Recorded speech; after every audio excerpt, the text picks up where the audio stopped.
광주에 있는 사찰과 교회, 오피스텔을 중심으로 어제 하루 22명이 확진 판정을 받는 등 산발적 집단 감염이 확산하면서 국내 코로나19 신규 환자는 54명 늘었습니다. 광주시는 사회적 거리 두기를 2단계로 격상하고 내일부터 등교를 중지했습니다. 교내 감염 의심 사례가 발생한 대전 천동초등학교에서 확진자와 같은 학년 학생들과 교사 등 120여 명을 검사한 결과 모두 음성이 나왔습니다. 대전시는 예방 차원에서 오늘 전교생과 전체 교직원 등 1,100여 명에 대해서 전수검사를 진행했습니다. 문재인 대통령이 올해 미국 대선 전에 북미 정상회담이 이루어지도록 노력하겠다고 밝힌 데 이어서 강경화 외교부 장관은 북한과의 대화 재개를 위해서 끊임없이 노력하겠다고 말했습니다. 또 한미 워킹그룹이 유용하게 작동해왔다고 평가했습니다. 정부가 제출한 3차 추가 경정 예산안 처리를 두고 여야의 신경전이 고조되고 있습니다. 민주당은 내일까지 추경 처리를 마칠 것이라며 통합당의 국회 복귀를 강조했지만 통합당은 여당이 청와대 앞잡이로 졸속 심사하고 있다고 비판했습니다. 이춘재 연쇄 살인 사건을 재수사한 경찰은 당시 이춘재가 욕구 해소를 위해서 가학적인 형태로 범행했다고 결론 내렸습니다. 경찰은 살인 14건과 성폭행 9건에 대해서 확인하고 당시 경찰과 검사 등 10건을 입건해서 공소권 없음으로 검찰에 넘겼습니다. 홍콩 보안법 본격 시행 첫날인 어제 반대 시위에 참여한 370여 명이 체포됐습니다. 폼페이오 미국 국무장관은 홍콩은 이제 중국 공산당 치하의 도시일 뿐이라며 공산당 견제를 위한 관련 법률들을 시행할 것이라고 중국을 압박했습니다. 시청자 여러분 안녕하십니까? 7월 2일 뉴스앤이슈 시작합니다. 코로나19 감염증이 수도권에서 대전, 광주 등 지역으로 다시 확산하고 있습니다. 특히 광주 지역의 확산세가 심상치 않습니다. 어제 하루 신규 확진자는 54명으로 이틀 연속 50명대를 기록했습니다. 취재기자 연결해서 자세한 내용 알아보겠습니다. 김종균 기자. 네, 사회부입니다. 네, 어제 하루 신규 확진자가 54명인데 지금 광주 지역의 신규 확진자만 20명 나왔습니다. 네, 오늘 0시 기준으로 어제 하루 신규 확진 환자는 14명입니다. 누적 환자는 12,904명입니다. 신규 환자 가운데 지역 감염이 44명이고 해외 유입이 10명입니다. 지역별로 보면 광주가 가장 많이 발생했습니다. 광주는 어제 하루 22명이 새로 확진 판정을 받았습니다. 그제 두 자릿수를 기록한 데 이어 어제는 20명을 넘어섰습니다. 서울 13명, 경기 10명이고 대구와 충남이 각각 3명입니다. 대전은 1명 추가됐습니다. 해외 입국자 가운데 검역 단계에서 확인된 환자는 2명입니다. 사망자는 발생하지 않았습니다. 격리 해제된 사람은 71명으로 완치율은 90.6%입니다. 지금까지 사회부에서 YTN 김종길입니다. 네, 광주 지역은 지난달 27일부터 코로나19 확진 환자가 급증하기 시작했는데요. 들으신 것처럼 어제 하루에만 22명이 확진됐습니다. 결국 사회적 거리 두기 단계가 2단계로 올라갔고 각급 학교 등교 수업도 중단됐습니다. 취재기자 연결해서 현장 상황 알아보겠습니다. 나현호 기자. 네, 광주 사랑교회 앞에 나와 있습니다. 네, 지금 광주에서 확진 환자 증가 속도가 빠른데요. 지금 상황 어떻습니까? 예, 그렇습니다. 광주는 어제 하루에만 22명의 확진 환자가 나왔습니다. 이 가운데 13명의 확진 환자가 나온 곳이 바로 이곳 광주 사랑교회입니다. 지난 주말에만 최대 16명의 신도들이 왔는데 이 가운데 3명 빼고 모두 확진 판정을 받은 셈입니다. 이 교회 건물, 이 상가 건물 지하에 교회가 있는데요. 주말에 밥까지 해먹으면서 이 전파가 많이 퍼진 것으로 추정됩니다. 광주 사랑교회에는 50대 여성인 광주 46번 확진자가 다녀간 뒤로 확진이 속출하고 있습니다. 이 확진 환자는 요양보호사여서 광주 동구에 있는 복지시설에도 근무하고 있는데요. 해당 복지시설과 연관된 사람 가운데 3명이 양성 판정을 받았습니다. 그런데 광주시는 이 확진 환자가 초기에 동선 진술을 제대로 하지 않아서 접촉자를 파악하는 데 어려움을 겪었다고 설명했습니다. 광주 조선대병원에서는 수술을 앞둔 60대 여성이 확진돼 5층 52병동이 폐쇄됐습니다. 광주 지역은 이렇게 소규모 집단 감염이 일어나고 있는데요. 그 시작은 지난달 27일이었습니다. 광주 60대 여성이 첫 확진 판정을 받았고요. 이어서 이 여성이 만났던 광륵사 주지와 신도들이 잇따라 감염됐습니다. 또 이 여성과 한방병원에서 만났던 사람이 방문 판매 업체로 알려진 오피스텔에 전파하면서 확진자가 또 여럿 나왔는데요. 광주 오피스텔과 관련돼서 확진 판정을 받은 사람만 12명에 이릅니다. 제주도를 다녀온 확진 환자 가족과 지인 6명이 감염되는 사례도 있었는데요. 정작 최초 감염이 어디서 시작된 건지는 파악되지 않고 있습니다. 심지어 지난 주말 확진자 3명이 예식장 3곳을 방문한 것으로 확인돼 전파 확산 우려도 커지는 상황입니다. 상황이 이렇자 광주시가 사회적 거리 두기 단계를 2단계로 끌어올렸습니다. 이에 따라 실내 50명 이상, 실외 100명 이상 모임과 행사가 전면 금지됩니다. 또 공공시설 운영이 2주간 금지되고 고위험 시설에 대한 집합이 제한됩니다. 프로스포츠 경기도 광주 지역은 당분간 무관중으로 열기로 했습니다. 광주광역시 교육청도 내일까지 이틀간 초중고등학교 등교를 중지하고 원격 수업으로 전환하기로 했습니다. 지금까지 광주 사랑교회 앞에서 YTN 나연호입니다. 대전의 한 초등학교에서 5학년 학생 3명이 확진 판정을 받아 학교 내 첫 전파 사례로 의심되고 있습니다. 오늘 전교생에 대한 검사가 진행되는 가운데 다른 초등학교에서는 사회복무요원이 추가로 확진 판정을 받았습니다. 현장 취재기자 연결합니다. 이상곤 기자. 네, 대전 동구 천동초등학교에 나와 있습니다. 네, 학교 운동장에 선별 진료소가 마련된 것 같은데요. 전교생에 대한 검사가 진행된다고요? 네, 운동장에 천막이 설치돼 이동식 선별진료소 5곳이 만들어졌습니다. 검사는 오전 9시부터 시작됐는데요. 검사 대상은 먼저 검사를 받은 5학년 학생을 제외한 전체 학생과 교직원 980여 명입니다. 증상이 있거나 같은 날 등교한 학생들을 먼저 검사할 예정이었지만 유증상자가 없어 학년별로 검사가 진행되고 있습니다. 확진자 3명이 나온 5학년 학생과 교사들은 어제 모두 검사를 받았습니다. 다행히 122명 모두 음성으로 나왔습니다. 하지만 대전에서 확진자 2명이 추가로 발생했습니다. 아버지와 아들 관계인 이들은 서구 관제동에 살고 있는데 20대 아들이 서구 느리울초 사회복무요원으로 확인됐습니다. 이에 따라 등교 수업을 하던 느리울초 3개 학년 학생들과 인근 유치원 원생들이 곧바로 집으로 돌아갔습니다. 대전시는 이들에 대한 감염 경로와 이동 동선 파악 등 역학조사에 나섰습니다. 확진자가 발생한 천동초와 충남중, 동구 지역 대형학원 10곳에는 육군 32사단과 국군 화생방사령부 특수임무대대가 투입돼 추가 방역이 이루어집니다. 학교는 이미 보건소와 방역업체가 한 차례 소독을 마쳤지만 감염 위험을 원천 차단하기 위해 특수장비를 투입해 추가 방역이 이루어지는 겁니다. 학생 확진자가 잇따라 나온 동구 지역은 오늘부터 유치원과 초등학교, 특수학교 등 59곳의 등교가 중지돼 원격 수업으로 전환됐습니다. 기간은 오는 10일까지입니다. 동구 중학교도 전체 학생의 3분의 1만 등교하도록 해 밀집도를 줄였으며 대전시 교육청은 코로나19 상황을 좀 더 지켜본 뒤 원격 수업 확대 여부를 결정할 계획이라고 밝혔습니다. 지금까지 대전 동구 천동초등학교에서 YTN 이상곤입니다. 클럽이나 노래 연습장 등 감염 위험이 높은 고위험 시설에서 어제부터 전자 출입 명부 사용이 의무화됐는데요. 현장 모습을 부장원 기자가 둘러봤습니다.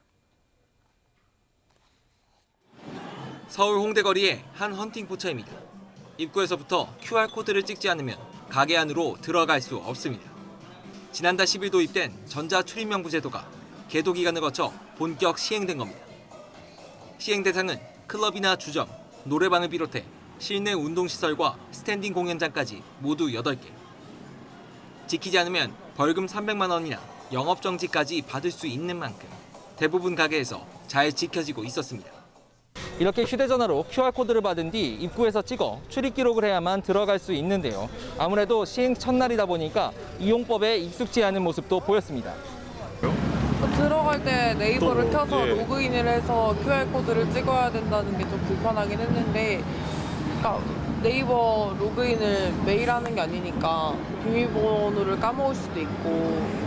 만약 손님이 QR코드 인증을 거부하거나 휴대전화를 갖고 오지 않은 경우 등은 기존처럼 수기로 명단을 작성해도 됩니다. 하지만 종이장부보다 관리가 간편하고 개인정보 유출 가능성도 적어 업소 주인과 손님 모두 긍정적인 반응입니다. 저 장부도 보관을 해야 되고 그런 경우에는 또 저 분실 우려도 있고 그러니까 저는 QR코드가 아주 좋은 것 같아요. 그리고 4주 뒤면 폐기가 된다니까 걱정하실 필요 없다. 서로 불편함 없게 하려면은 그게 맞다고 생각했습니다. 이렇게 전자 출입 명부 등록이 의무화된 고위험 시설은 전국적으로 7만 5천여 곳. 다음 주에는 수도권 지역 학원과 PC방, 오는 15일에는 대형 학원과 뷔페 등에서도 QR코드 인증이 의무화됩니다. YTN 부정원입니다. 6월 한 달간 코로나19 확진자 수가 누적 확진자 수의 60%. 세계보건기구 WHO가 이런 수치를 근거로 현재 코로나19 상황을 우려의 시선으로 바라보고 있습니다. 이런 가운데 치료약으로 알려져 있는 렘데시비르를 미국 등에서 사재기하고 있다는 소문을 인정하고 약품에 대한 공평한 접근을 촉구했습니다. 보도에 박철원 기자입니다. 일본에서 어제 하루 126명의 코로나19 신규 확진자가 새로 확인됐습니다. 최근 나흘 연속 100명대를 기록해 비상사태 해제 이후 최고를 기록했습니다. 미국 뉴욕시는 오는 6일로 예정했던 식당의 실내 영업 재개를 연기했습니다. 빌 더블라지오 뉴욕시장은 현지 시각 1일 식당 실내 영업을 강행할 때가 아니다라면서 재확산을 우려했습니다. 브라질에서도 코로나19 피해가 줄어들 기미가 보이지 않자 모든 외국인에 대한 입국 규제 조치를 또다시 30일간 연장했습니다. 이런 가운데 세계보건기구는 이미 1,000만 명이 넘은 전체 확진자 중 지난 한 달간 보고된 확진자가 60%를 차지한다고 밝혔습니다. 일부 국가들에 대해서는 장기간 곤란한 상황을 맞을 수도 있다며 우려감을 더했습니다. We're concerned that some countries have not used all the tools at their disposal and have taken a fragmented approach. These countries face a long, hard road ahead. WHO는 도널드 트럼프 대통령의 코로나19 바이러스가 중국에서 발원했다는 주장 이후 논란이 있었던 것과 관련해 다음 주 전문가를 중국에 파견할 계획이라고 밝혔습니다. That's currently being obviously dealt with right now in terms of the formalities for that, and we expect initially 2 experts from headquarters here to join our country team. AP통신은 현 상태에서 코로나19 치료약으로 알려져 있는 렘데시비르의 재고 대부분을 미국이 사들였다는 보고와 관련해 WHO 관계자가 알고 있다고 말했다고 보도했습니다. 이에 따라 다른 나라에서는 앞으로 3개월간 렘데시비르를 구입할 수 없게 됐다고 통신은 전했습니다. WHO의 라이언 사무차장은 일부 국가의 코로나19 관련 의약품 사재기 의혹과 관련해 모든 나라가 약품에 공평하게 접근하기를 바란다고 말했습니다. YTN 박철원입니다. 네, 조금 전 들어온 속보 하나 전해드리겠습니다. 이 추미애 법무부 장관이 검언 유착 의혹과 관련해서 전문 수사 자문단 심의 절차를 중단하라 이렇게 지휘를 했다는 내용인데요. 이게 법무검찰개혁위원회가 검언 유착 의혹 수사의 적정성을 논의하는 이 전문 수사 자문단 소집을 하루 앞두고 이를 중단해야 한다 이런 권고안을 낸 내용입니다. 오늘 오전에 이 개혁위의 긴급 회의가 있었는데 관련해서 대검찰청은 전문 수사 자문단 소집을 즉각 중단하고 또 법무부 장관은 이 검찰 내 갈등을 해결할 수 있는 방안을 조속히 마련하라고 촉구를 했고 이와 관련해서 추미애 법무부 장관이 검언 유착 관련한 이 전문 수사 자문단 심의 절차를 중단하라는 지휘를 내렸다 이런 소식입니다. 앞서 이 채널의 이모 기자 측이 전문 수사 자문단 소집을 검찰 측에 요청을 했고 검찰은 이를 받아들인 바 있습니다. 조금 더 자세한 내용은 잠시 뒤 들어오는 대로 전해드리도록 하겠습니다. 코로나19에 이어 세계적인 유행 가능성이 있다는 돼지독감 바이러스가 학계에 보고된 가운데 방역당국은 이 바이러스가 즉각적으로 대응해야 할 위험 요소는 아니라고 평가했습니다. 하지만 바이러스가 돼지에서 사람으로 전파될 수 있는 것으로 추정되는 만큼 상황을 예의주시하겠다는 입장을 밝혔습니다. 한명국 중앙방역대책본부 검사분석팀장은 이 바이러스는 사람이 감염될 가능성이 있는 만큼 혹시 모를 대유행에 대비해서 면밀한 관찰과 모니터링은 필요하다고 본다고 덧붙였습니다. 지난달 소비자 물가 상승률이 보합세를 보이면서 한 달 만에 마이너스 기록을 멈췄습니다. 통계청이 발표한 소비자 물가 동향을 보면 지난 2015년을 100으로 놓고 보는 지난달 소비자 물가 지수가 104.87로 집계돼 작년 6월과 같은 수치를 기록했습니다. 정부는 오늘 오전 정세균 국무총리 주재로 국정현안점검 조정회의를 열고 코로나19 이후 시대 핵심 과제 추진 방향을 심의해서 확정했습니다. 이번에 확정한 추진 방향은 위기에 강한 선도형 경제 도약과 유연하고 안전한 포용사회 실현, 그리고 방역 역량 제고와 국민 건강 보장, 연대와 협력의 국제 질서 선도 등 4대 목표와 40개 핵심 과제를 제시했습니다. 서울시가 모레 여의도 대규모 집회 개최를 예고한 민주노총에 대해서 집회 금지 행정명령을 내렸습니다. 이번 조치는 서울시가 그간 언론 브리핑 등을 통해서 집회 자제를 촉구하고 집회 취소 요청 공문도 보냈지만 민노총이 집회 강행 의사를 밝힌 데에 따른 겁니다. 서울시는 이번 집회에 전국적으로 5만여 명이 모일 예정이어서 방역수칙 준수가 어렵고 확진자가 발생할 경우 대규모 지역 간 확산을 부를 수 있다고 경고했습니다. 유은혜 부총리 겸 교육부 장관은 안산 유치원 집단 식중독과 관련해서 50명 이상 원화가 있는 전국 유치원과 어린이집의 급식에 대한 전수 점검에 들어가겠다고 밝혔습니다. 유 부총리는 오늘 등교수업 준비지원단 부교육감 회의에 참석해서 어린이들의 급식과 간식 상황을 확인하겠다며 이같이 말했습니다.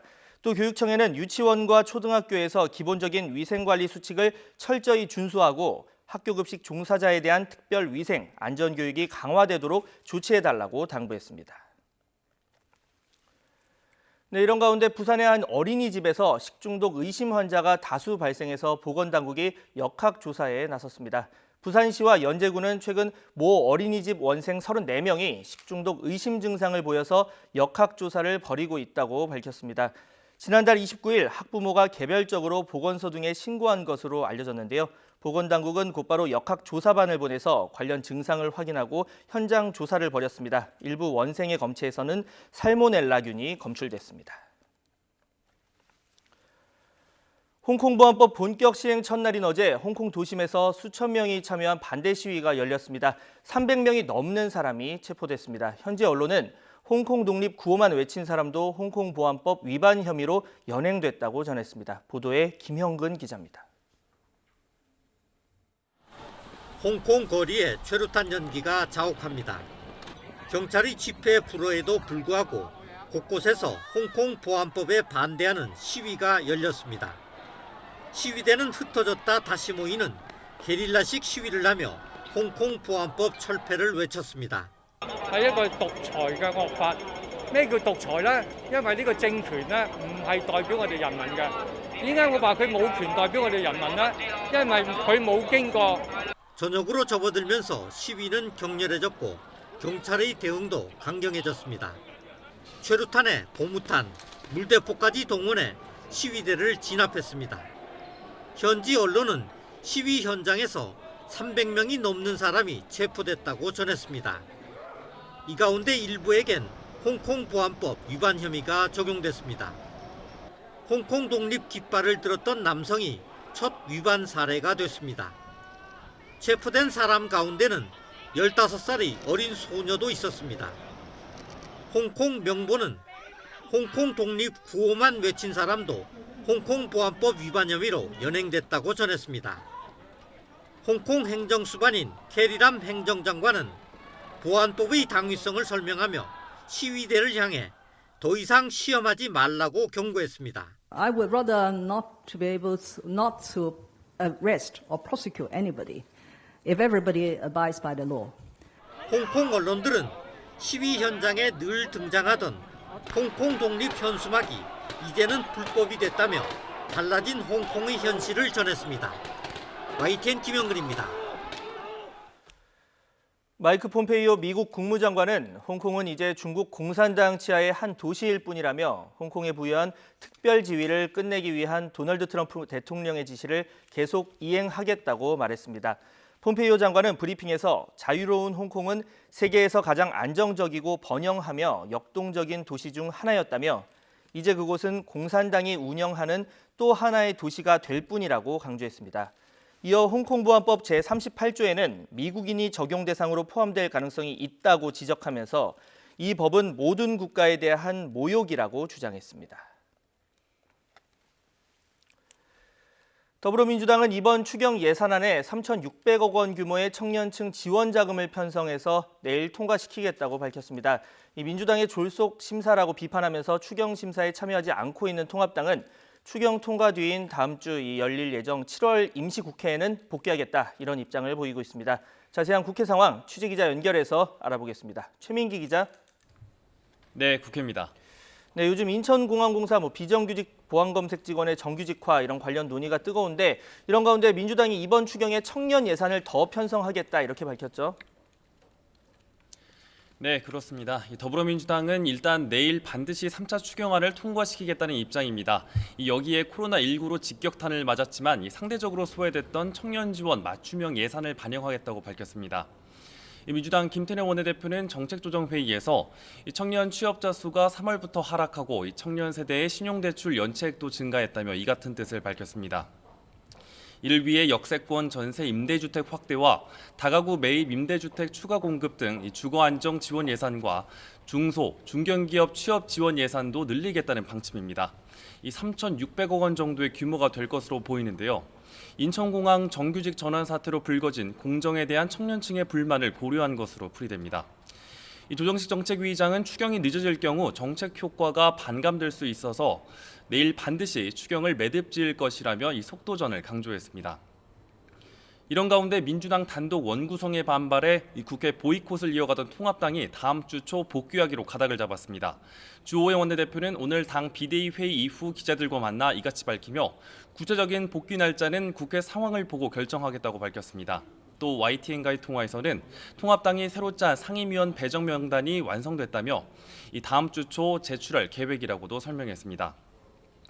주 원내대표는 3차 추경을 일주일 더 심사하자는 요구를 민주당이 받아들이지 않았지만 야당의 역할은 포기하지 않겠다면서 복귀를 그동안 시사해 왔었는데요. 그러면서 심사 중인 추경안에 대해서도 날을 세웠습니다. 주 원내대표는 대통령 하명에 35조 원이란 예산을 불과 며칠 사이 별다른 심의 없이 통과시키고 있다며 민주당이 염치 없게 넣은 지역구 예산은 무려 3,500억 원이나 된다고 비판했습니다. 네, 오늘도 3차 추경안에 대한 국회 심사가 이루어지고 있습니다. 오늘은 예산을 더 늘리는 증액 사업에 대한 심사가 이루어지고 있죠. 네, 맞습니다. 국회 예산결산특별위원회는 예산안 조정 소위원회를 열어 3차 추경안 심사를 이어갔습니다. 예산 소위는 어제 보류했던 일부 사업의 감액 심사를 우선 마무리하고 오후부터는 증액 사업에 대한 심사를 진행할 계획입니다. 특히 교육위에서 예비심사 과정에서 증액된 대학 등록금 반환 등 관련 예산 2,700억여 원이 주요 쟁점이 될 것으로 보입니다. 앞서 교육위는 대학혁신 지원사업 예산 767억 원과 코로나19 관련 지원 예산 1,951억 원을 추가로 증액했습니다. 그러나 증액심사에 참여하는 기재부는 대학의 자구 노력이 선행돼야 한다며 등록금 반환 예산에 강하게 반대하고 있어 통과 여부는 불투명한 상황입니다. 예결 소위 소속 민주당 의원은 YTN과의 통화에서 기재부를 설득하는 줄다리기 노력이 필요할 것이라고 하면서 교육위가 증액해 넘긴 예산이 그대로 통과하기란 사실상 어려울 것으로 전망했습니다. 지금까지 국회에서 YTN 최명입니다. 네, 조금 전 속보로 전해드렸던 검언 유착 관련 추미애 법무부 장관 지시 내용 더 자세히 전해드리겠습니다. 이 추미애 장관이 이른바 검언 유착 의혹 사건과 관련해서 내일로 예정됐던 전문수사 자문단 소집을 중단하라고 윤석열 총장에게 지시했습니다. 또 수사팀은 대검 지휘를 받지 않고 이 수사 결과만 검찰총장에게 보고하라고도 덧붙였습니다. 취재기자 연결합니다. 이경국 기자. 네, 사회부입니다. 네, 추 장관은 어제 열린 법제사법위원회에서 강도 높은 발언을 앞서 내놓기도 했는데 결국 검언 유착 의혹 이 사건 전문 수사 자문단 중단을 지시했죠. 네, 그렇습니다. 이 추미애 법무부 장관은 조금 전 윤석열 검찰총장에게 이 전문 수사 자문단 소집을 중단하라고 지시했습니다. 또 수사팀은 대검의 지휘를 받지 않고 이 독립적으로 수사한 뒤에 수사 결과만 총장에게 보고하라고 지시를 했습니다. 추 장관은 이 같은 내용을 담은 이 수사지휘 공문을 윤 총장에게 발송을 했습니다. 검찰청법 8조에 따른 지휘라고 적시해서 이 공식적으로 장관의 지휘권을 발동을 한 겁니다. 애초에 대검찰청은 검언유착 사건 이 전문 수사 자문단을 내일 소집할 예정이었는데요. 추 장관의 이 같은 지시에 따라서 무산될 것으로 보입니다. 앞서 이른바 전문 수사 자문단 소집을 두고 대검찰청과 서울중앙지검 수사팀은 정면 충돌 양상을 보여왔습니다. 이 때문에 어제 열린 긴급 법제사법위원회에서 이 추 장관은 심각하게 우려하고 있다며 사과를 전하기도 했는데요. 또 윤석열 총장을 향해서는 더 지켜보기 어렵다면 결단을 내리겠다는 뜻을 밝히기도 했습니다. 결국 추 장관이 또 한 번 지휘권을 발동해 수사자문단 소집을 중단하라는 지시까지 내리면서 이 후폭풍은 더욱 커질 것으로 보입니다. 지금까지 사회부에서 전해드렸습니다.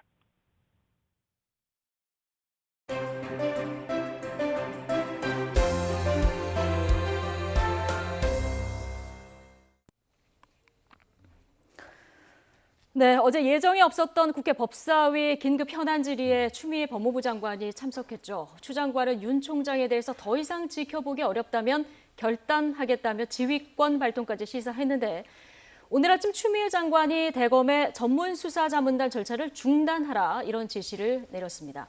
자, 여권에서는 또 윤 총장이 조직을 위해서 결단하라면서 압박 수위를 높였고 야당에서는 추 장관에 대한 탄핵소추안 발의를 거론하면서 맞불을 놓고 있습니다. 검언 유착 의혹을 둘러싸고 법무부와 검찰은 물론 정치권의 긴장도 높아지고 있습니다. 이종훈, 김성환 두 분의 시사평론가와 이야기 나눠보겠습니다. 어서 오십시오. 안녕하세요. 예, 추미애 장관이 결단을 내렸습니다. 대검의 전문자문단 소집 절차를 중단하라 이런 지시를 오늘 아침에 바로 내렸는데 사실 어제 여당이 이 검언 유착 의혹 사건 관련해서 소집한 법사위 발언에서 이미 예견된 측면도 있습니다. 어제 분위기가 어땠는지 먼저 영상으로 보고 오시겠습니다.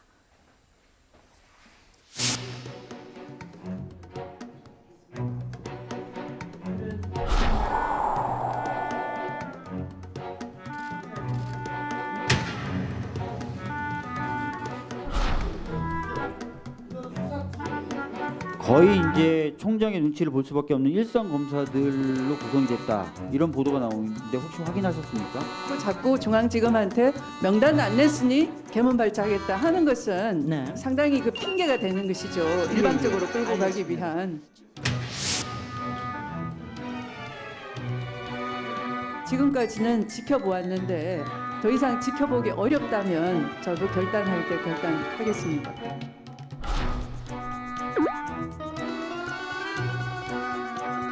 전두환이 1980년에 79년에 그런 일 저지르고 1980년에 국보위 만들었을 때 장관들 10명하고 군장성 15명 해가지고 자기네들 사람들만 딱 해가지고 거기서 나라를 휘둘른 거 아닙니까? 완전히 농단을 했는데 이 전두환이 하던 국보위하고 다른 게 뭐가 있습니까 도대체? 큰아들, 둘째 아들 너희들 다 집을 나가. 그래서 두 아들들한테 국민들의 명령으로 계속 그렇게 싸우려면 둘 다 사표하고 나가시오. 이렇게 장관 말씀하시면 무리일까요?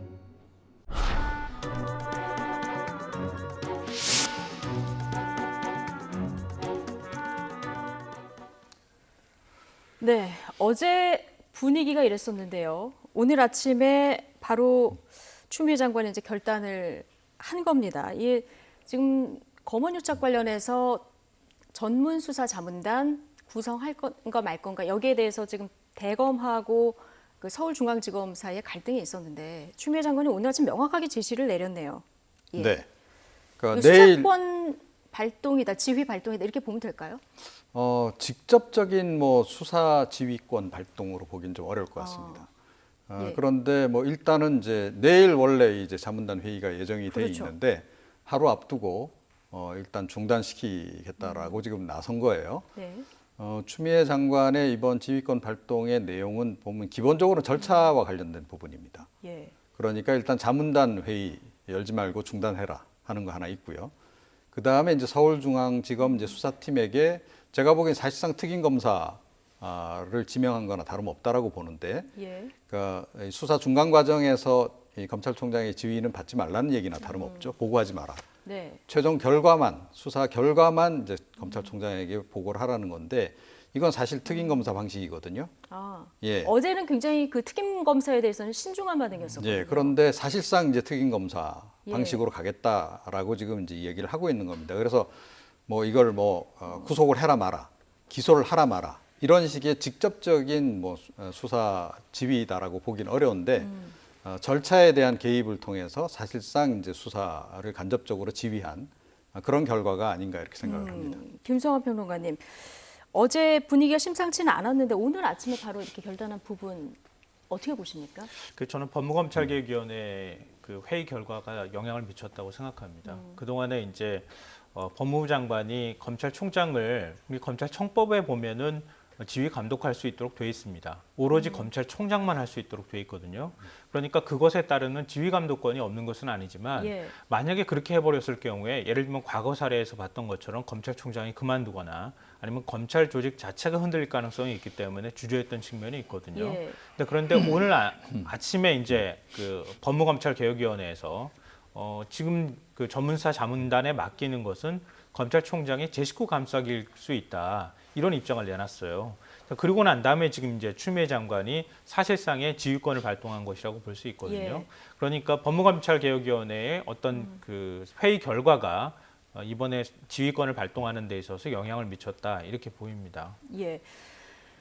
지금 사실상이라고 했는데 사실 오늘 명시적으로 공문을 윤 총장에게 발송을 했고 검찰청법 8조에 따른 지휘라고 적시를 딱 했기 때문에 네. 어떻게 수사지휘권 발동이다 이렇게 이제 봐도 무리가 없을 것 같은데 이게 2015년에 수사지휘권 발동된 적이 한 번 있었죠? 네. 2005년이죠? 2005년입니다. 예. 그러니까 천정배 이제 전 법무부 장관 시절에 그 당시에 이제 그 노무현 정부 예. 시절이었죠.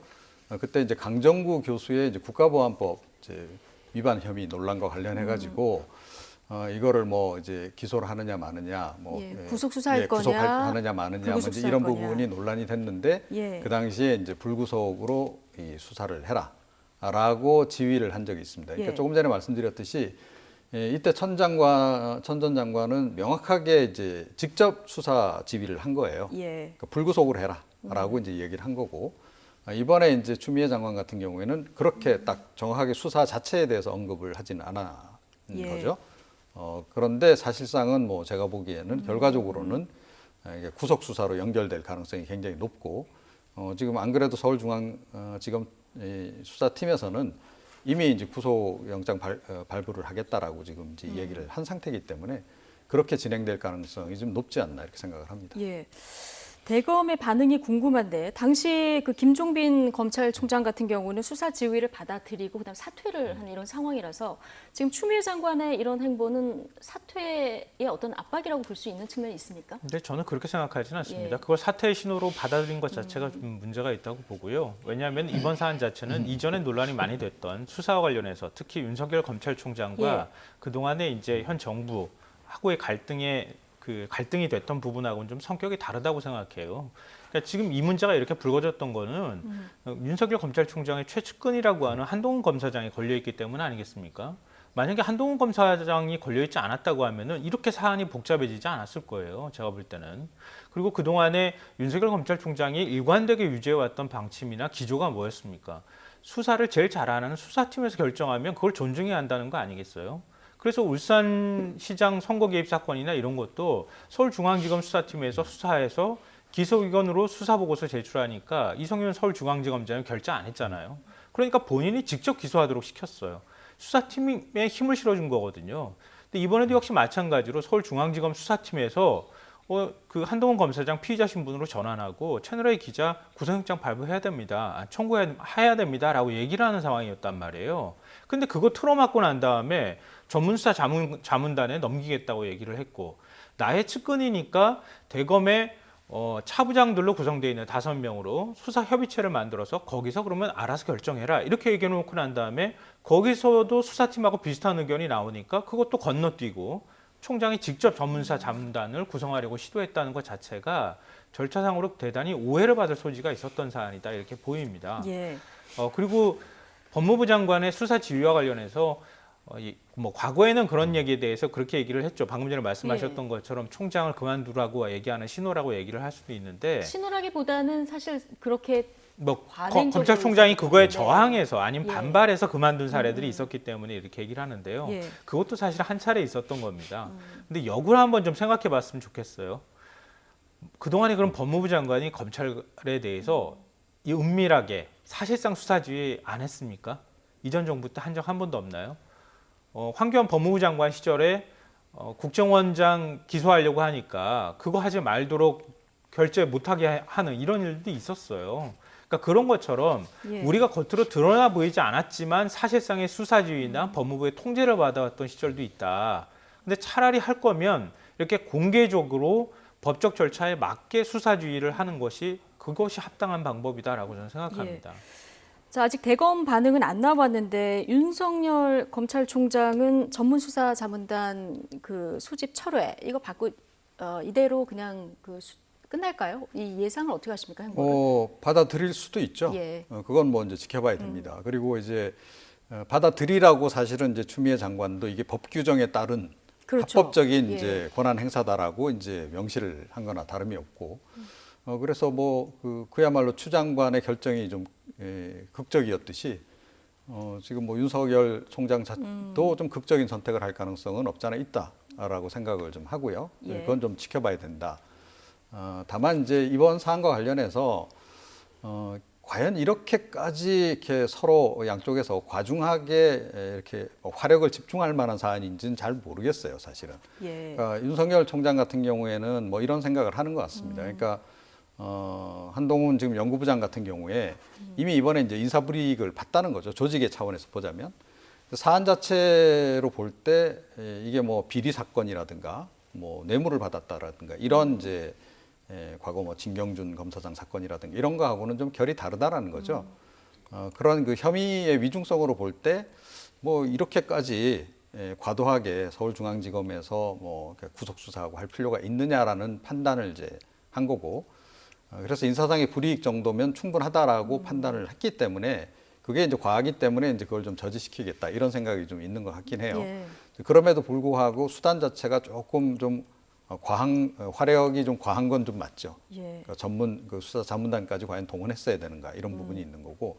근데 그거는 지금 추미애 장관도 전 마찬가지다라고 생각해요. 이 정도 사안과 관련해서 이렇게까지 지휘권을 행사할 필요가 과연 있었는가. 그렇게 해서 한동훈 연구부장을 구속 수사해가지고 기소까지 했을 때 무죄 나중에 최종적으로 판결이 나오면 이것도 굉장히 그 지휘권 행사를 잘못한 전례로 기록이 될 거다라고 저는 보거든요. 예. 그런 면에서도 좀 과한 측면이 좀 있다 이렇게 생각을 합니다. 저는 이럴수록 좀 논쟁을 해상도가 좀 높게 해야 된다고 생각하는데요. 이번 사건의 시작 발단은 뭐였냐면요.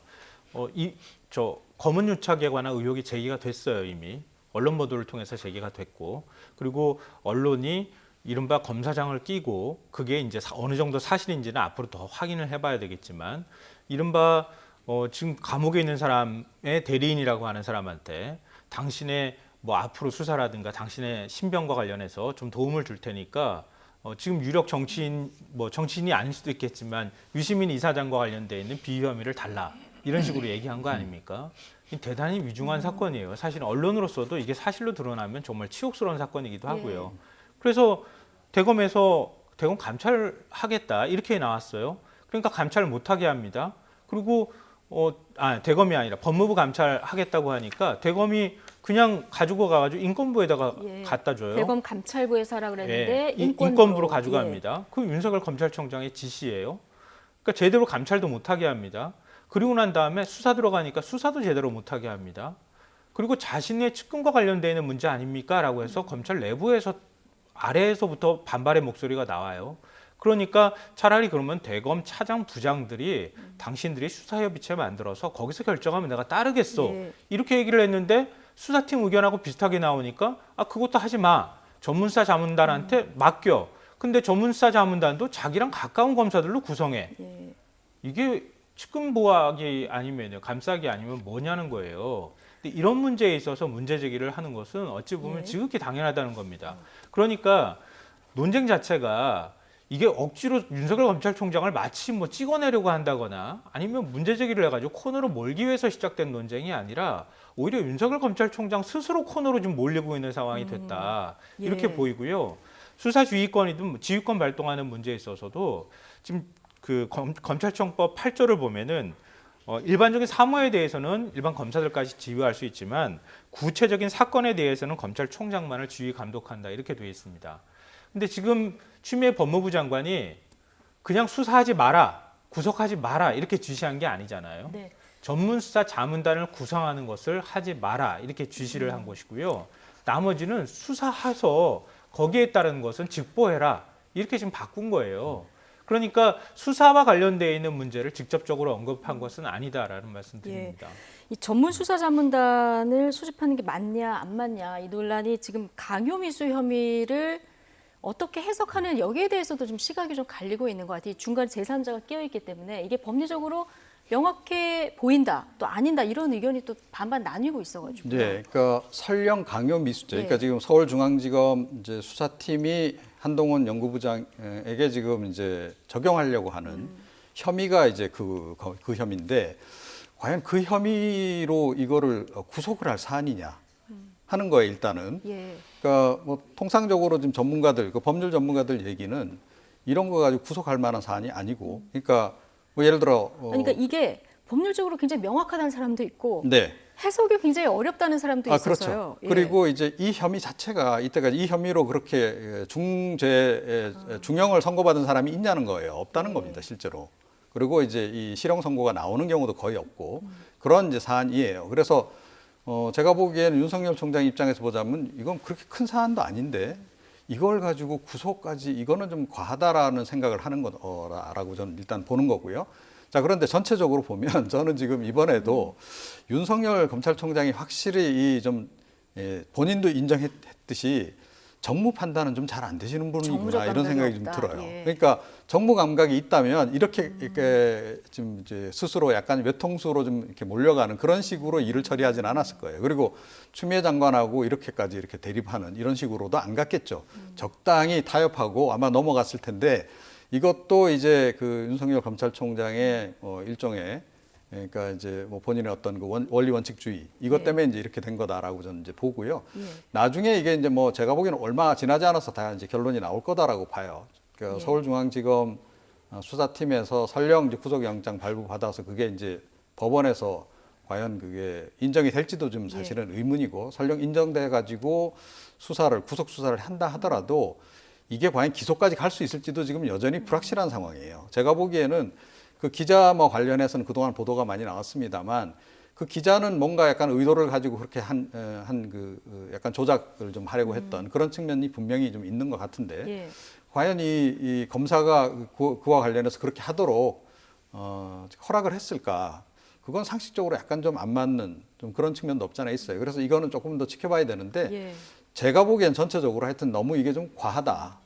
라는 생각을 좀 지울 수가 없습니다. 어쨌든 지금 뭐 전문수사자문단, 수사심의위원회, 서울중앙지검에서 수사, 그다음에 법무부 또 감찰 굉장히 복잡하게 좀 돌아가고 있는 그러니까요. 상황입니다. 이렇게 복잡하게 만들지 않아도 될 사안을 이렇게 복잡하게 만든 이유가 뭐냐. 결국은 측근이기 때문에 그런 것 아니냐. 이런 얘기가 나올 수밖에 없다는 거예요. 검찰 내부에서도 반발의 목소리가 나오고요. 일선 검사도 어제 이제 글을 또 올리기도 했다고 하지 않습니까? 내부망에다가.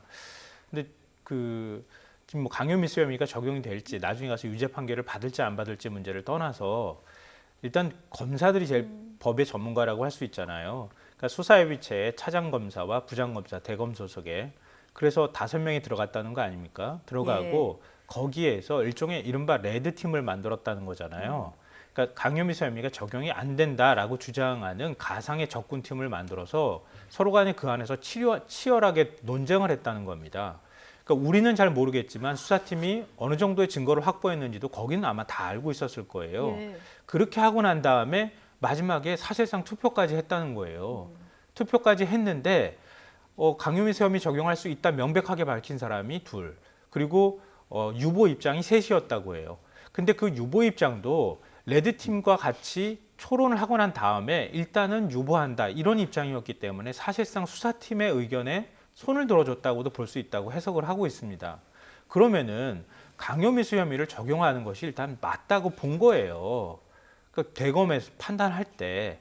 근데 그걸 받아들이지 않은 거예요. 받아들이지 않고 전문수사자문단 구성하는 것도 반대했어요. 반대했는데 윤석열 검찰총장은 차부장이 이런 식의 의견을 모으니까 과장한테 시킵니다. 과장한테 시켜가지고 전문사 담당 구성하는 거 어떤 사람으로 구성하면 좋을지 알아봐라, 확인해라. 그런 다음에 구성 작업에 들어가요. 이게 아니 검찰이라는 조직이 검찰총장 한 명만 있는 조직이 아니잖아요. 체계가 있고 그 체계를 통해서 그동안에 검사 동일체 원칙이라는 말까지 나왔던 거 아닙니까? 근데 직접 수사를 담당하는 수사팀도 이거는 혐의 적용 가능합니다 얘기하고 서울중앙지검장도 얘기하고 그리고 대검 차부장들도 얘기하는데 그 밑에 있는 과장급을 얘기를 시켜가지고 전문사 자문단을 구성하고 자기와 가까운 검사를 구성한다. 이걸 어떻게 봐야 되겠습니까? 어쨌든 뭐 브리핑을 정확히 받을 수 없는 상황에 여러 언론 보도가 좀 쏟아져서 판단하기도 굉장히 어려운 상황인데 뭐 서울중앙지검은 중앙지검대로 언론에 발표를 하고 대검은 대검대로 또 반응을 언론에 발표하고 그 안에서 해결이 안 되고 나오는 장면도 참 낯선 장면들을 지금 국민들이 보고 있는 상황인데 김성환 평론가께서 오늘 추미애 장관의 수사 지휘권 이 어떤 명확한 지시를 내린 이 부분이 뭐 사퇴 압박은 아니다 얘기를 하셨는데 여권에서는 조직을 위해서 결단해라 이런 목소리가 좀 나오는 것 같아요. 이 부분은 결단하라는 게 사퇴하라고 하는 데까지는 가지 않은 이것도 거라고 해석의 봐요. 여지가 있다. 예, 일부 의원은 그렇게 주장할 수 예. 있지만 당론으로 사퇴하라 이렇게 하기에는 전 대단히 부담스러운 일이라고 생각하고요. 그리고 이 문재인 대통령 국정 운영하는 데 있어서 상당히 부담스러울 겁니다. 얼마 전에 문 대통령이 얘기했잖아요. 법무부 장관하고 검찰총장이 잘 협의해서 해라. 예. 국민의 인권에 맞는 그런 방식으로 좀 앞으로 잘했으면 좋겠다. 이런 의사표명까지 했잖아요. 근데 지금 이제 코로나19 때문에 계속 코로나19 확산하고 있는 상황이고 경제 위기 때문에 국민들이 지금 아우성을 치고 있는 상황인데 지금 검찰 문제가 이렇게 싸우는 것 자체가 이게 맞습니까? 그건 아니잖아요. 그러니까 이런 방식으로 더 시끄럽게 하는 것은 바람직하지 않다. 이런 것이고요. 말씀드렸던 것처럼 그렇기 때문에 오히려 법에 정해져 있는 것 은밀하게 하지 말고 법무부 장관이 행사할 수 있는 권한이 있으면 행사하고 그걸 또 무슨 자존심 싸움처럼 받아들여서 검찰총장이 나 그럼 그만둘래. 이런 식의 모양은 좀 안 나왔으면 좋겠습니다. 그러면 내일 그 전문수사자문단 내일 열릴 예정이었잖아요. 이거는 안 열릴 가능성이 크다고 보시는 거죠? 안 열리는 거죠. 예, 그렇죠. 거죠. 예, 할 수 있는 권한을 갖고 있는 법무부 장관이 그 지휘권을 했기 때문에. 했기 때문에 전문수사자문단은 아무리 검찰총장이 열고 싶어도 열 수가 없습니다. 예. 지금 통합당은 추미애 법무부 장관에 대해서 지금 해임 건의안 카드를 만지작거리고 있는 이런 상황입니다. 그런데 발의는 할 수 있는데 이게 뭐 어차피 올려도 통과는 되게 어려운 상황이잖아요. 안 되는 거죠. 예. 그러니까 이제 뭐 정치적인 이제 의미만 있는 거죠. 예. 그야말로 부적절하다. 뭐 이제 그 얘기를 지금 하고 싶은 예. 거고. 오늘은 또 탄핵 소추안 발의까지 거론을 했어요. 예, 그렇습니다. 이제 그러고 지금 제가 보기에는 그럼에도 불구하고 지금 미래통합당이 원내 전략이라고 하는 게 지금 제대로 좀 작동을 안 하는 게 아닌가 이런 생각이 들어요. 그러니까 실효적인 지금 방법을 못 찾고 있는 그런 그 상황이 아닌가 이렇게 생각이 들고 조금 전에 이제 김성환 평론가께서는 아니다라고 얘기를 했지만 최근에 더불어민주당 의원들이 지속적으로 이야기하고 있는 내용을 보면 결국 이 윤석열 검찰총장에게 사표 내고 나가라는 얘기를 하는 거나 다름없다라고 봐요. 예. 본인도 아마 그렇게 느끼고 있을 겁니다. 그래서 아마 고민을 되게 하고 있을 것 같아요. 내가 그냥 이 시점에서 이걸 던져야 되나 말아야 되나 아마 고민을 많이 하고 있을 것 같고 이번에 그 본인이 의도했던 대로 이 자문단 회의를 개최하기 어렵다라고 한다면 어쩌면 결단을 내릴 가능성도 없지 않아 있다라고 저는 생각을 합니다. 그런데 과연 이런 식으로 가져가는 것이 문재인 대통령에게도 그렇고 과연 여당에게도 뭐 얼마나 도움이 될는지 잘 모르겠어요. 저는 추미애 장관은 오히려 좀 동기가 분명하다라고 생각을 해요. 예. 그러니까 뭐 본인의 어떤 향후 정치 행보에 도움이 되는 것이라고 생각하기 때문에 윤석열 때리기를 계속 하고 있는 거죠. 네, 이종훈 평론가 견해로. 핵심 친문 세력들의 이제 지지를 얻어야 되니까 이제 그런 건데 그럼에도 불구하고 좀 과도한 측면은 분명히 있는 거고요. 최근에도 이제 표현 관련한 논란이 좀 많이 있었는데. 그러니까 저렇게 거친 표현을 써가면서까지 그 윤 검총장 본인 말로 따르면 이제 자기의 지위를 받는 관리 대상이라고도 볼 수 있는 아랫사람인데 아랫사람에게 저렇게까지 하는 것 그것이 과연 이제 어떤 모양새로 서로 국민들에게 비칠지도 좀 고민을 해야 되는데 그런 부분에 대한 별로 고려는 없는 것 같고 자기의 어떤 정치적인 목표를 향해서 굉장히 맹렬하게 지금 나가고 있는 그런 그 상황이다. 그리고 여당도 지금 마찬가지인 거 같은데요. 윤석열 검찰총장을 사퇴시킨다고 해서 과연 본인들이 원하는 것을 얻을 수 있을까? 저는 상당히 의문입니다. 그러니까 차기 검찰총장이 윤석열 총장보다 더한 사람이 올 수도 있다라고 저는 생각을 해요. 예. 예. 자, 이런 가운데 오비 일학일까요? 추미애 법무부 장관 아들 군 복무 중에 휴가 미복귀 의혹에 대해서 이제 통합당이 고발해서 수사가 뭐 진행이 되고 있었는데 어제 군 관계자들을 소환 조사했다 이런 보도가 언론을 통해서 나왔습니다. 소환 조사한 게 꽤 됐어요. 보니까 시일이 그리고 언론에 이제 그 내용이 흘러나온 건데요. 근데 그 부분에 대해서 일단 이게 어떤 의혹이었습니까? 추 장관 아들이 2017년 무렵에 그러니까 예. 카투사에 근무를 하고 있었는데요. 그러니까 그 휴가를 나옵니다. 열흘짜리 휴가를 나왔다가 휴가를 더 연장했으면 좋겠다 이렇게 예. 요청을 합니다.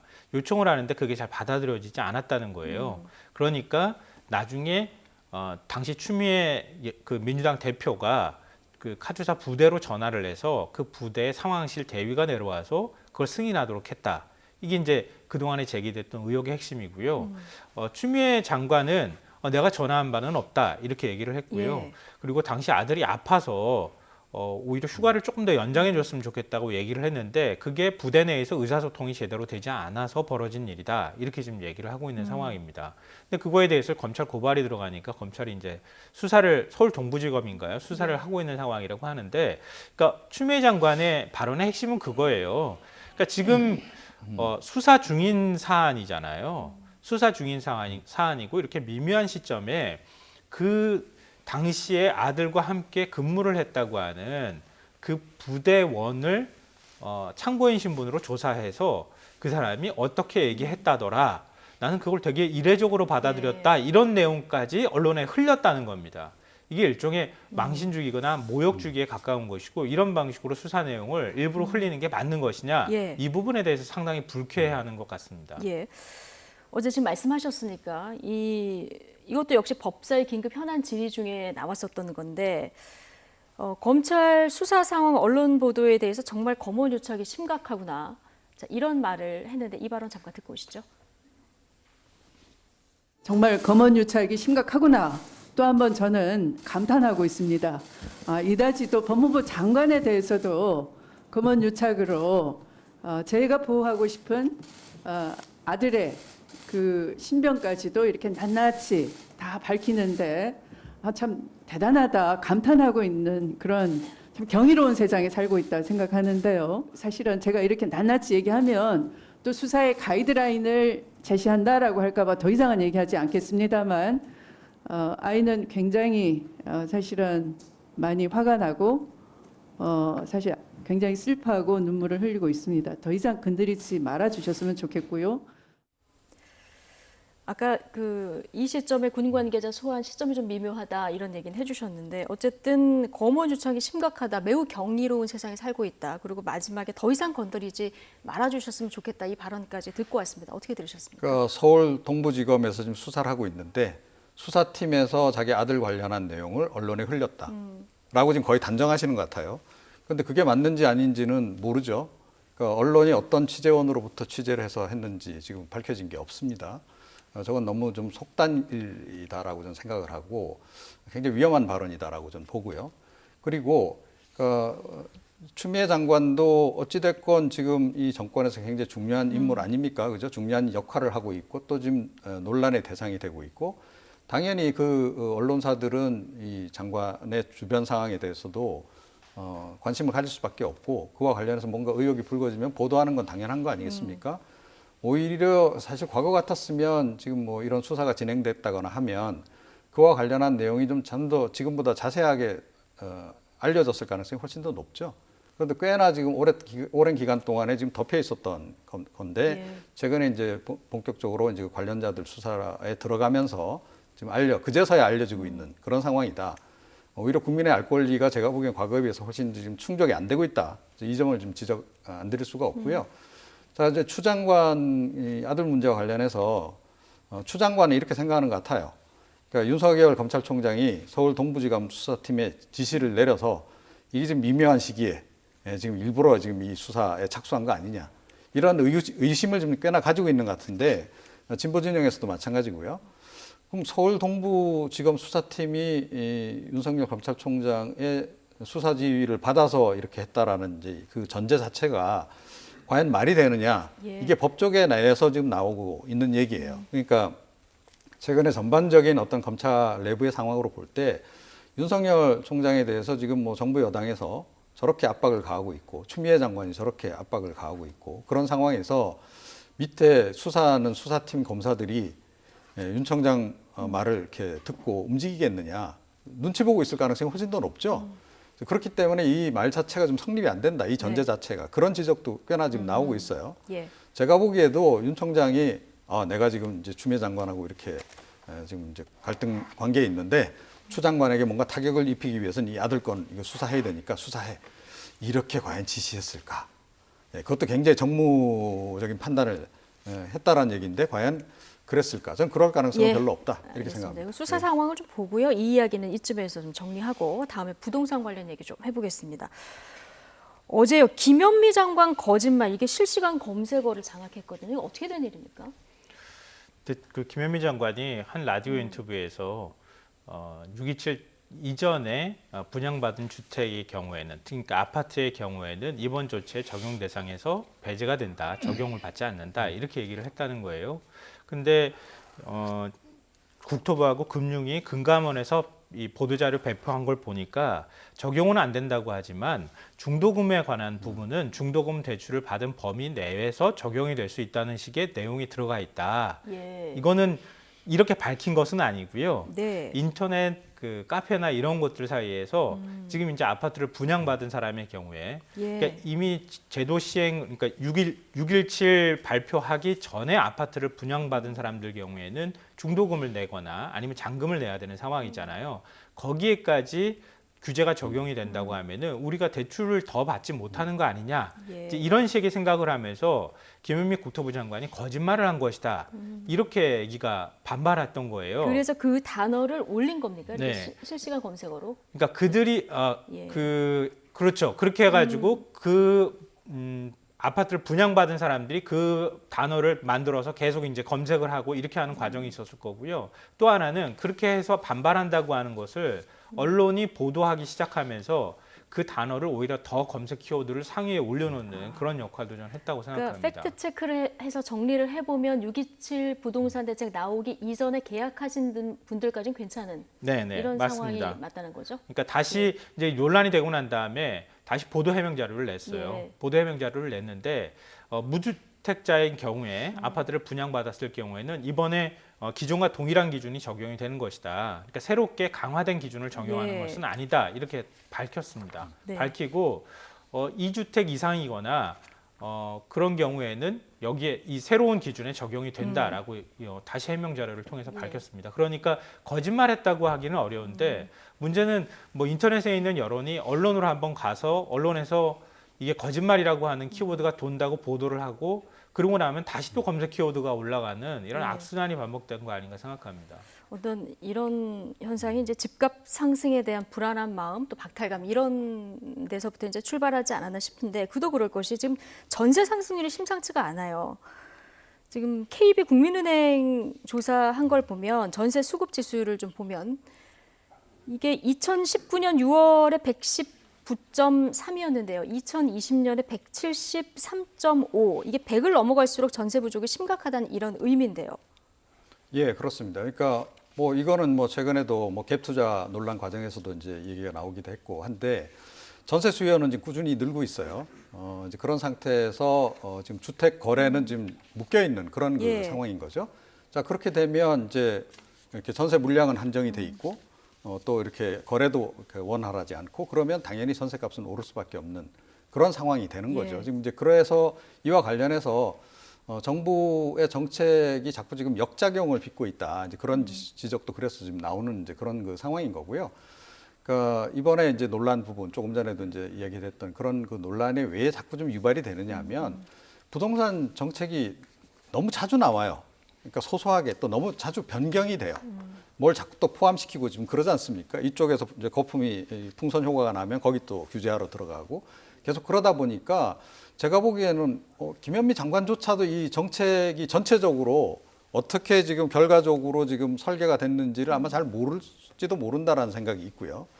그리고 계속 이렇게 바뀌다 보니 그러니까 이 국토부하고 지금 뭐 금융위원회라든가 이 이제 금융 대출 거래하는 은행들 간의 소통도 충분치가 아니한 그런 상황이다. 그리고 새로운 어떤 대책에 맞게끔 이제 은행들이 변경을 하고 나면 또 또 얼마 지나지 않아서 또 새로운 대책이 나오는 거죠.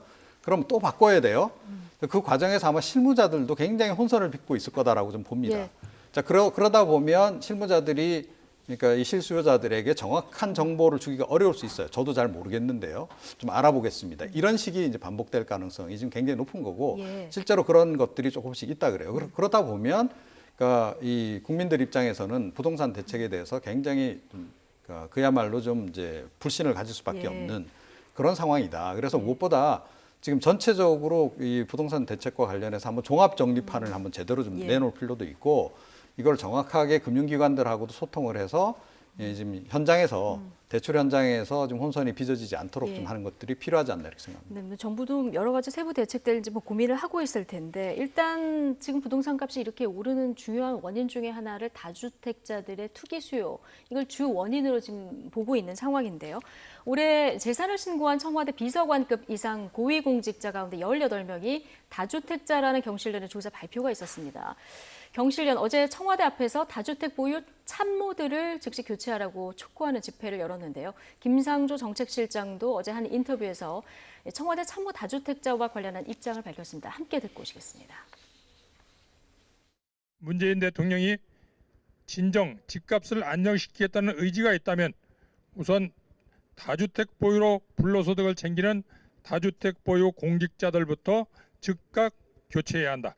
그 당시 노영민 비서실장의 말은 수도권에 또는 특히 수도권의 규제 대상 지역에 다주택을 갖고 있는 분들을 대상으로 한 것이었습니다. 예를 들면 이제 공무원 출신으로 지금 청와대에서 근무하는 분들을 보게 되면 예를 들면 서울에 집이 있지만 또 세종에 원래 그러니까 이제 이런 경우까지 포괄하는 것은 아니었고요. 하지만 이런 것이 뭐 설명한다고 국민들께 납득되는 것은 아니라고 생각합니다.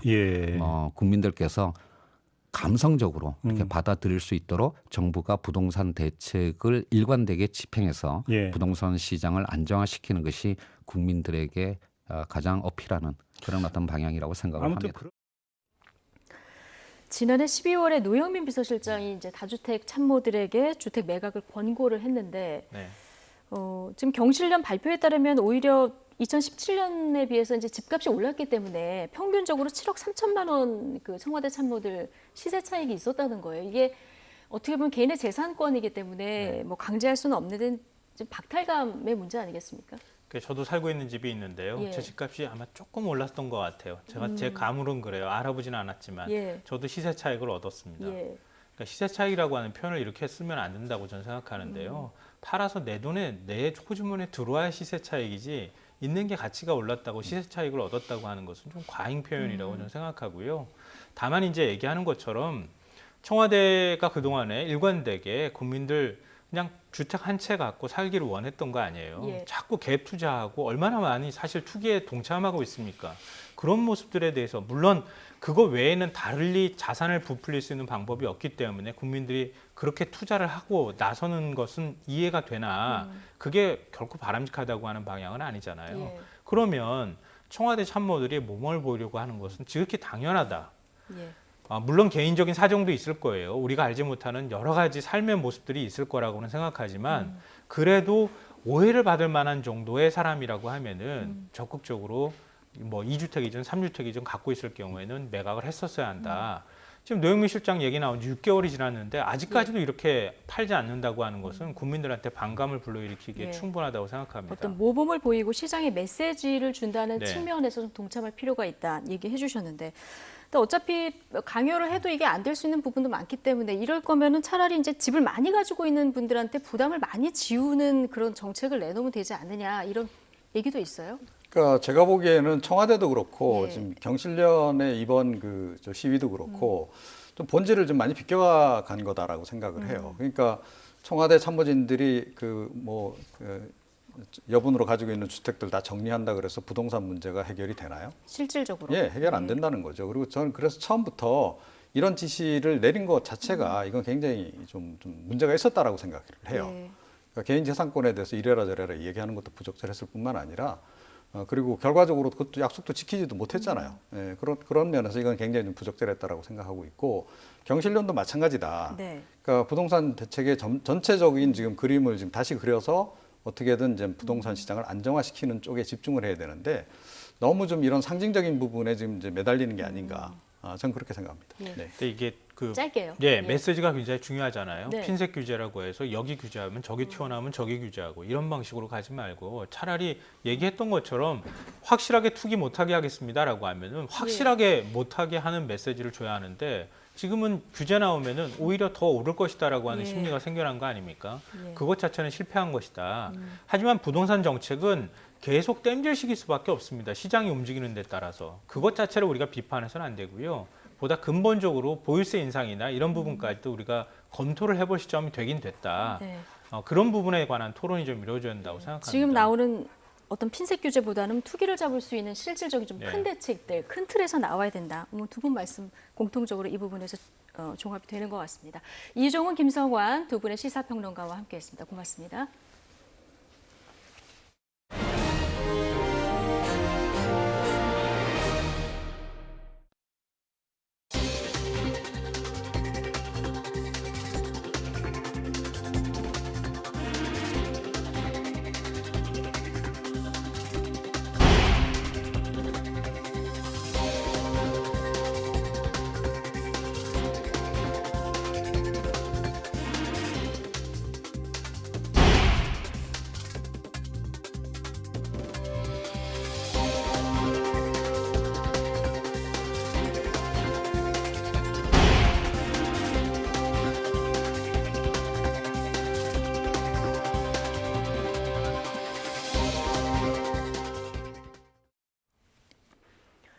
추미애 법무부 장관이 이른바 검언유착 의혹 사건과 관련해 내일로 예정된 전문수사자문단 소집을 중단하라고 윤석열 총장에게 지시했습니다.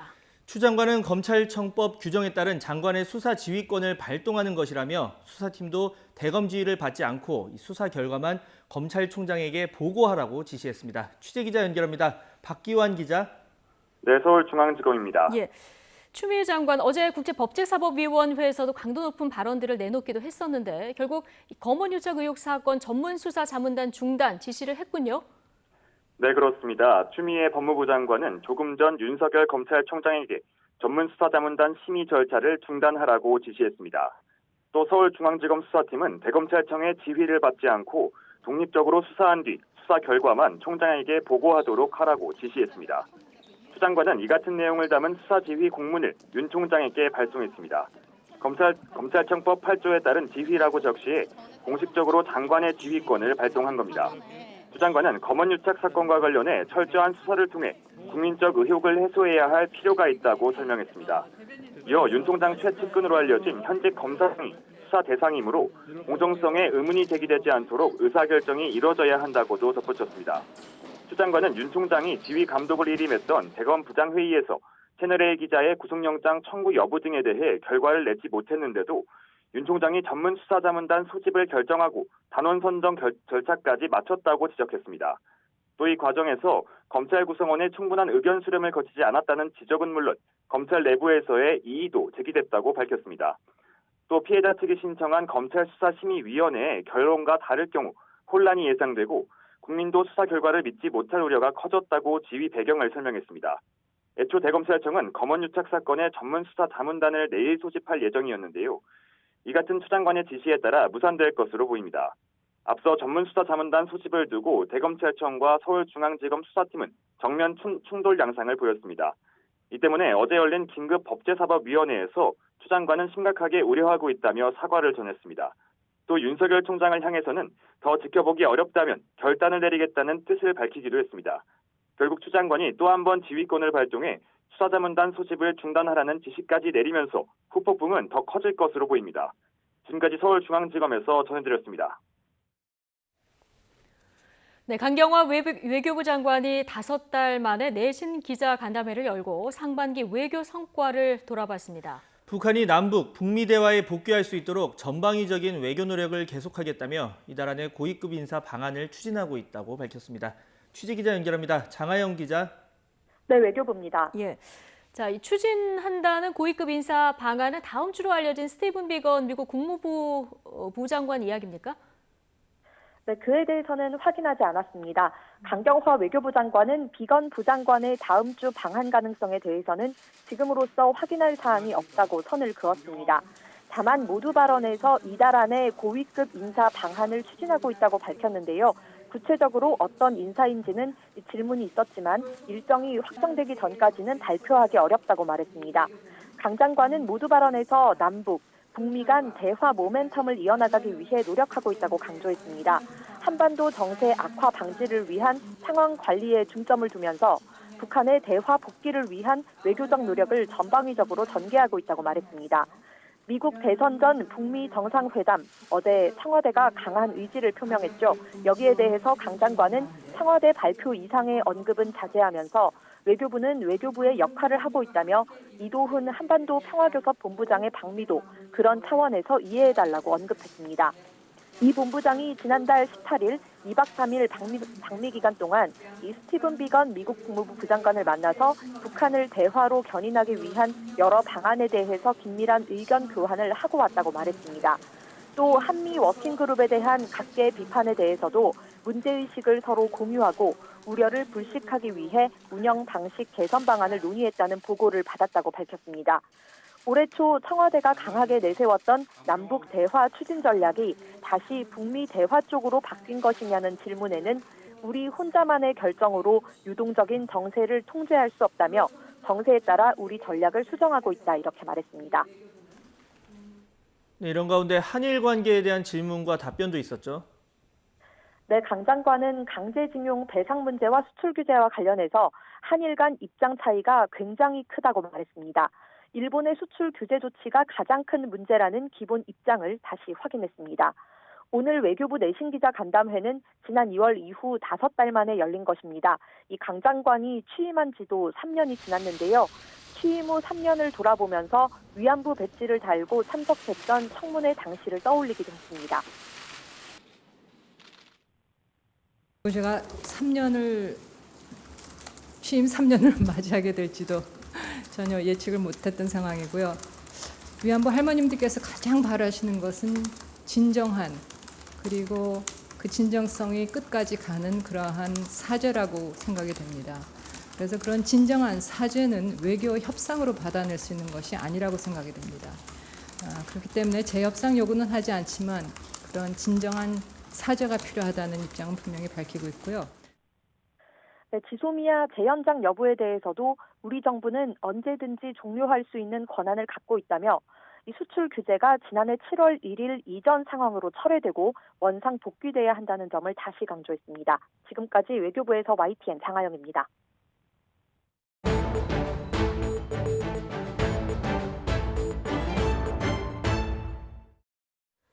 문재인 대통령이 오는 11월 미국 대선 전 북미 정상회담을 추진할 필요가 있다고 중재 의지를 밝혀서 성사 가능성에 관심이 쏠리고 있습니다. 특히 청와대는 미국 측도 이 같은 생각에 공감한다고 밝혔는데요. 취재기자 연결해서 자세한 내용 알아보겠습니다. 황혜경 기자. 네, 통일외교 안보부입니다. 네, 이 내용이 문재인 대통령이 유럽연합과의 화상 정상회담에서 언급한 내용입니다. 11월 미국 대선 전에 북미 정상회담 추진 필요성, 어떤 배경에서 나온 말입니까? 네, 문재인 대통령이 유럽연합 EU와의 화상 정상회담에서 언급한 내용이죠. 미국 대선 전 북미 간 대화 노력이 한 번 더 추진될 필요가 있다. 여기서 북미 간 대화는 북미 정상회담이라고 청와대 관계자는 전했습니다.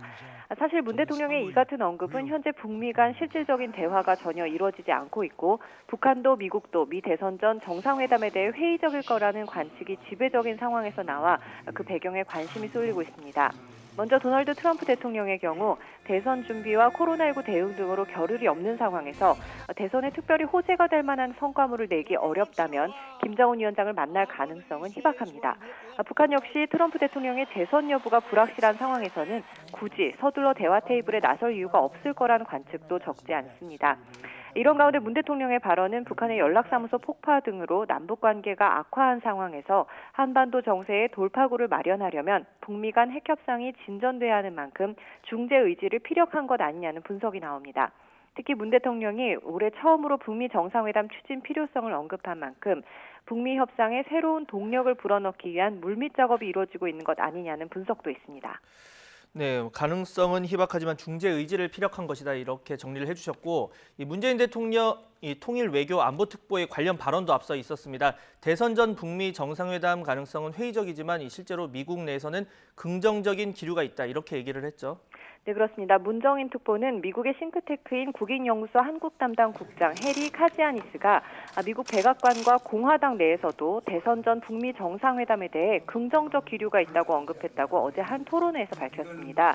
또 카지아니스는 미국이 중국과 북한이라는 두 개의 적을 모두 다룰 여력이 없고 트럼프 대통령이 별다른 외교적 성과가 없는 상황에서 북한과의 관계 개선으로 돌파구를 만들려 할 수 있다는 내용의 칼럼을 쓰기도 했다고 전했는데요. 문 특보는 카지아니스 같이 보수적이고 워싱턴 기류를 잘 아는 사람도 중국 변수를 들면서 북미 간 대선 전 정상회담을 해야 한다는 이야기까지 나오는 거 보면 고무적이라고 평가했습니다. 다만 개인적 생각에는 북미 간 실무 협상 재개는 가능하겠지만 트럼프 대통령과 김정은 위원장이 정상회담을 할지에 대해서는 회의적이라고 진단했습니다. 네, 이런 가운데 스티븐 비건 미 국무부 부장관 방안이 추진되고 있습니다. 이 부분 논의가 있을지도 궁금한데요. 네, 사실 비건 부장관은 지난달 29일 한 화상회의에서 북미 정상회담 전망에 대한 질문을 받고 대선 전에는 아마도 가능하지 않을 것 같다라고 언급했는데요. 이르면 내주 방한할 것으로 알려진 비건 부장관이 방한 기간 우리 정부와 3차 북미 정상회담 등을 논의할 가능성은 적은 것으로 보입니다. 하지만 북미 대화와 협상 등에 대해 유연한 태도를 보이고 또 이에 대한 트럼프 대통령의 메시지 등을 전달한다면 북측을 대화 테이블로 불러들이기 위한 모멘텀이 될 거라는 기대는 나오고 있습니다. 비건 부장관의 방한이 성사되면 지난해 12월 이후 반년여 만인데요. 비건 부장관이 현재 미국 내에서 코로나19 대응을 주도하고 있는 만큼 방한 시기와 일정은 코로나19 상황에 따라 유동적인 것으로 알려졌습니다. 방한하면 북핵 수석 대표인 이도훈 외교부 한반도 평화고서 본부장 그리고 카운터파트인 조세영 외교부 1차관 등을 만나고 청와대 국가안보실 등 외교안보 라인 인사들과 두루 회동할 가능성이 큰데요. 북한과 한반도 정세에 대한 대응을 어떻게 조율할지 관심이 쏠릴 것으로 보입니다. 네, 이 같은 움직임에 대해서 북한이 반응을 보인 게 있습니까? 네, 북한은 지난달 23일 김정은 위원장이 주재한 당 중앙군사위 예비회의에서 대남 군사행동 계획을 보류한다고 밝힌 이후 우리 정부나 미국 등에 대해 공식 담화나 발표는 내놓지 않고 있습니다. 어제 공개된 문재인 대통령의 3차 북미 정상회담 추진 필요성 언급이라든지 미국 측 인사들의 관련 언급에 대해서도 아직 별다른 반응을 보이지 않고 있는데요. 우리 정부의 중재자, 촉진자 역할에 대해 툭하면 비난해온 북한이 곧바로 반박하지 않고 있는 점도 상당히 예의주시해 볼 대목입니다. 북한도 시시각각 보도되는 한미 간 움직임을 지켜보며 대응 방안을 논의하고 있을 것으로 전망되고 있습니다. 지금까지 통일외교안보부에서 YTN 황희경입니다. 홍콩 보안법 시행 첫날인 어제 보안법 위반 혐의가 적용된 최소 10명을 포함해서 약 370명이 경찰에 체포됐다고 홍콩 언론이 보도했습니다. 마이크 폼페이오 미국 국무장관은 홍콩이 이제 중국 공산당 치하의 한 도시일 뿐이라며 홍콩이 부여한 특별 지위를 끝내기 위한 법률 이행을 계속하겠다고 밝혔습니다. 워싱턴 강태욱 특파원입니다. 폼페이오 국무장관이 홍콩 문제를 두고 중국 공산당에 대한 공격을 이어갔습니다. 홍콩은 이제 중국 공산당 치하의 한 도시로 추락해 공산당 엘리트들의 변덕에 예속될 것이라고 말했습니다. Free Hong Kong was one of the world's most stable, prosperous, and dynamic cities. Now it will be just another communist-run city where its people will be subject to the party elite's whims. 특히 홍콩 보안법 제38조는 미국인도 적용 대상이 될 수 있다며 모든 국가에 대한 모욕이라고 지적했습니다. 그런 만큼 홍콩에 사는 모든 사람의 안전에 대해 깊이 우려된다며 모든 국가가 중국 공산당의 만행에 맞서야 한다고 촉구했습니다. 이에 미국은 홍콩의 특별 지위를 끝내고 중국 공산당을 견제하기 위한 관련 법률들을 시행할 것이라고 강조했습니다. We will continue to implement President Trump's directive to end Hong Kong's special status. 국무부는 재무부, 상무부, 국토안보부와 함께 이미 중국 신장 지역에서 강제 노동과 인권 침해에 연루된 중국의 기관과 기업에 대해 사업 경보를 발령했습니다. 세관 국경보호국은 최근 중국 신장 지역에서 제조된 13톤가량의 가발 등 제품을 억류했습니다. 강제 노동을 통해 만들어진 제품이라는 강력한 증거를 확보한 것으로 전해졌습니다. 보호국 관계자도 미국과 거래 시 불법적이고 비인간적인 관행이 용납되지 않는다는 분명하고 직접적 메시지라고 설명했습니다. 여기에 미국은 신장 지역 인권 탄압에 관련된 중국 관리들에 대한 제재도 준비하고 있는 것으로 파악되는 등 중국에 대한 미국의 압박 움직임은 더 가속할 것으로 보입니다. 워싱턴에서 YTN 강태욱입니다.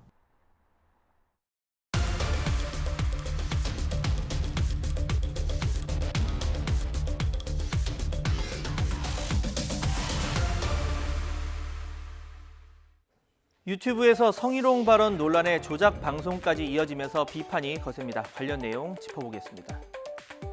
네, 방송인 김민아 씨, 정부 공식 유튜브 채널에서 중학생에게 부적절한 질문을 건네서 문제가 됐습니다. 중학생 A군에게 에너지가 많은 시기인데 그 에너지를 어디에 푸느냐, 나와 같은 생각이냐 이런 질문을 던진 겁니다. 집에 있어서 좋은 점도 있느냐며 혼자 있으면 무엇을 하느냐 이렇게 묻기도 했습니다. 영상에는 중학생에게도 선 없는 김민아 불쌍해 중학생 이런 소제목이 달렸습니다. 누리꾼들의 비판이 이어졌습니다. 미성년자를 상대한 성희롱적인 뉘앙스였다. 또 30대 남성 아나운서가 여자 중학생에게 이런 말을 했다면 어떻게 됐겠느냐며 댓글이 이어졌습니다. 논란이 커지자 정부는 불편을 끼쳐서 죄송하다며 앞으로 주의하겠다는 말과 함께 해당 영상을 비공개 처리했습니다. 김민아 본인도 개인적 영역을 방송이라는 이름으로 희화화했다며 다시는 반복하지 않겠다고 자신의 SNS를 통해서 사과했습니다. 유명 유튜버의 조작 방송도 파장이 큽니다. 구독자 오늘 오전 기준으로 131만 명에 달하는 유튜버 송모 씨. 지난달 28일 배달 음식이 도착했는데 내용물을 누가 빼먹었다는 영상을 올렸습니다. 이 베어문 흔적이 있는 치킨과 2조각 모자란 피자를 공개했고 매장에 전화를 해서 환불을 요구하는 내용까지 담겼습니다. 네, 하지만 이 방송 직후 너무 터무니없다며 조작 논란이 불거졌습니다. 해당 프랜차이즈 업체 역시 전국 매장을 샅샅이 확인한 결과 사실 무근이고 법적 대응을 준비 중이다 이런 공지글을 홈페이지에 올렸습니다. 이 해당 영상을 삭제하고 댓글 기능까지 차단하면서 버티던 이 유튜버 모자이크 처리가 돼서 피해가 안 될 것이라는 아니라는 생각으로 영상을 올렸다며 조작을 인정했습니다. 네, 독일은 지난 2017년 네트워크 집행법을 만들었습니다. 이용자 200만 이상 플랫폼 사업자가 대상인데요. 가짜뉴스, 혐오 발언, 또 모욕과 명예훼손 등에 대한 삭제 책임을 이 개인이 아닌 플랫폼 자체에 지웁니다. 신고 창구를 만들고 신고가 들어오면 빨리 판단해서 위법성이 인정된다면 24시간 안에 영상을 지워야 하는 겁니다. 지키지 않는다면 최대 500만 유로, 우리 돈으로 67억 4천여만 원의 벌금이 따릅니다. 우리도 그 운영자, 즉 플랫폼 사업자들도 문제가 발생하는 영상이나 아니면 방송이 방송됐을 경우에 제작자, 즉 방송을 운영하는 사람과 함께 플랫폼 사업자도 함께 책임을 지도록 하는 그런 제도적 장치가 반드시 마련돼야 돼요. 물론 독일 현지에서도 사적 검열의 우려가 있다 이런 목소리도 나오고 있습니다. 다만 이 돈 앞에서 합법과 불법 또 자유와 방종의 선을 아슬아슬하게 넘나드는 상황, 이미 허위 광고 정도는 너무 흔한 일이 됐죠. 자정 노력이 없다면 통제와 규제라는 단어가 어쩔 수 없이 따라붙을 수밖에 없다 이런 지적이 나오고 있습니다. 서울의 한 아파트 단지에서 재건축 추진위원장이 이웃 주민에게 흉기 난동을 벌인 사건이 발생했습니다. 평소 자신을 험담했다는 게 이유였는데 이웃 주민들은 재건축 추진에 진척이 없자 위원장이 주변에 화를 많이 냈다 이렇게 말했습니다. 홍민기 기자의 단독 보도입니다. 한 남성이 손에 흉기를 들고 걸어갑니다. 도착한 곳은 재건축 추진위원회 사무실. 누군가를 쫓아 뛰어내려가더니 흉기를 크게 휘두릅니다. 3번이나 저를 가격을 시도했던 거는 가격을 한 거죠. 가격을 한 걸 제가 잘 피한 거지. 지난 5월 말 서울의 한 아파트 단지에서 벌어진 일입니다. 가해자는 재건축 추진위원장인 61살 A씨, 피해자는 추진위원 가운데 한 명입니다. 다행히 다치지는 않았습니다. 흉기를 휘두르며 시작된 몸싸움은 이곳에서 10분 가까이 이어졌고 주변 상인이 나와 말리고 나서야 끝났습니다. A씨가 흉기 난동을 부린 이유는 평소 피해자가 자신을 험담하고 다녔다는 겁니다. 이웃 주민들도 A씨가 아파트 재건축 조합 설립조차 어려움을 겪자 스트레스를 받아 화를 자주 냈다고 말합니다. 일을 잘했으면 이런 일이 안 생기지요. 갑질을 많이 했어요. 경찰은 A씨를 특수폭행 등 혐의를 적용해 기소 의견을 달아 검찰에 넘겼습니다. YTN 홍민기입니다. 지난 1986년부터 경기 화성 등에서 벌어진 이춘재 연쇄 살인 사건을 재수사한 경찰이 이춘재가 욕구 해소와 가학적 형태로 범행을 저질렀다고 결론 내렸습니다. 경기 남부지방경찰청은 오늘 브리핑을 열고 지난 1986년부터 6년 동안 벌어진 살인 14건과 성폭행 9건에 대해서 이춘재가 욕구를 해소하기 위해서 가학적 형태로 연쇄 범행한 것을 확인했다고 밝혔습니다. 경찰은 지난해 9월 18일부터 모두 52차례에 걸쳐 이춘재를 직접 만나 파악한 결과 온전히 기억에 의존해 자백했지만 범인만이 알 수 있는 내용도 다수 포함됐고 살인 5건에 대해서는 DNA도 나와서 자백의 신빙성이 있다고 봤습니다.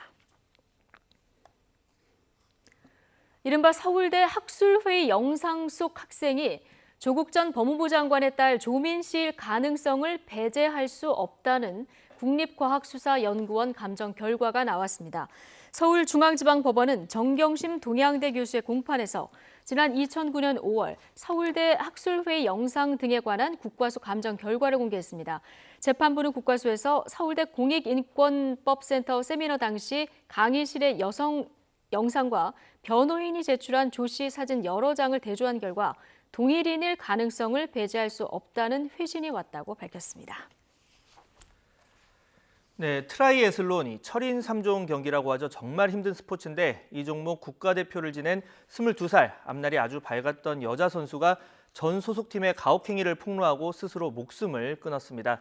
이런 극단적인 선택을 하기 전 대한체육회와 대한철인 3종협회 그리고 경찰까지 주변에 SOS를 쳤지만 큰 도움을 받지 못하고 오히려 극심한 스트레스에 시달린 것으로 보입니다. 이 소식 보도한 스포츠부 조은지 기자와 함께 자세한 내용 알아보겠습니다. 조 기자, 안녕하세요. 자, 어제 보도 정말 공분이 컸습니다. 일단 내용부터 먼저 한번 정리해 볼까요? 네, 고 최숙현 선수 다 생소한 선수긴 할 텐데 지난 2015년 고2 때 잠깐이지만 태극마크를 달았을 정도로 아주 미래가 창창했던 선수입니다. 국내 최강이라는 경주시청에서 함께 운동하면서 감독과 팀 닥터 또 선배 동료 2명에게 수년간 지속적으로 폭언, 폭행, 갑질, 왕따 등을 당했다. 뭐 이런 것으로 알려졌고요. 그게 너무 힘들어서 2018년에는 1년간 잠깐 필드를 떠나 있기도 했습니다. 하지만 설득 끝에 너 잠재력 있고 기량 좋다. 다시 돌아와라 해서 2019년에 다시 운동을 시작했는데 돌아오고 나서도 어김없이 가혹행위가 반복이 됐고요.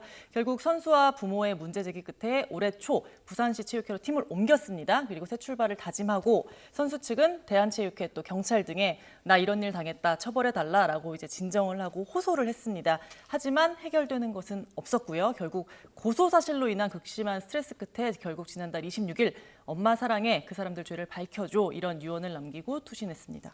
네, 운동선수가 운동을 그만두는 게 굉장히 힘든 결정인데 얼마나 힘들었으면 1년간 이 운동을 쉬었을까라는 생각도 드는데 이 녹취록 내용도 정말 충격적이었습니다. 뭐 극심한 고통이 아주 짐작이 되는데 어떤 내용 담겼습니까? 사실 출연 직전까지 저는 이제 어제 보도하지 못했던 녹취록을 계속 정리하다가 왔는데 들으면서 표정 관리가 안 되더라고요. 그래서 아 이건 정말 심각하다 하면서 별표를 치면서 막 치는데 다 별표예요. 그 정도로 그 정도로 맞는 소리, 우는 소리, 폭언 이런 게 계속 이어졌고요.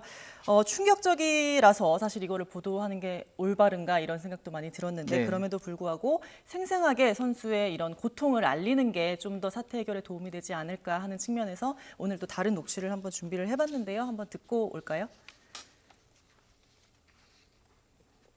선생님들은 기본적으로 너를 응원하고 있어. 너를 좋아한단 말이야. 선생님들은 다 너를 응원하고 너를 다 좋아해. 근데 그 왜 거짓말을? 믿고 있단 말이야. 믿고 있다. 믿고 있다. 다 믿고 있다고. 다 믿고 있다고. 네, 뭐 우당탕탕, 뭐 찰싹 퍽 이런 소리들이 굉장히 많고요. 또 넌 맞을 자격이 없다면서 팀 동료를 불러서 그 사람을 최숙현 선수를 대신해서 때리는 일도 있었고 또 체중이 늘었다면서 너 빵 20만 원어치 다 먹어라. 해가지고 이른바 요새 식고문이라고 하죠. 그래서 네. 밤새 선수가 먹고 토하고 뭐 하는 그런 일도 있었다고 합니다. 뭐 신발로 맞고 또 무릎 꿇고 빌고 이런 일들은 너무 많아서 측정을 하기도 좀 어려운 것 같습니다.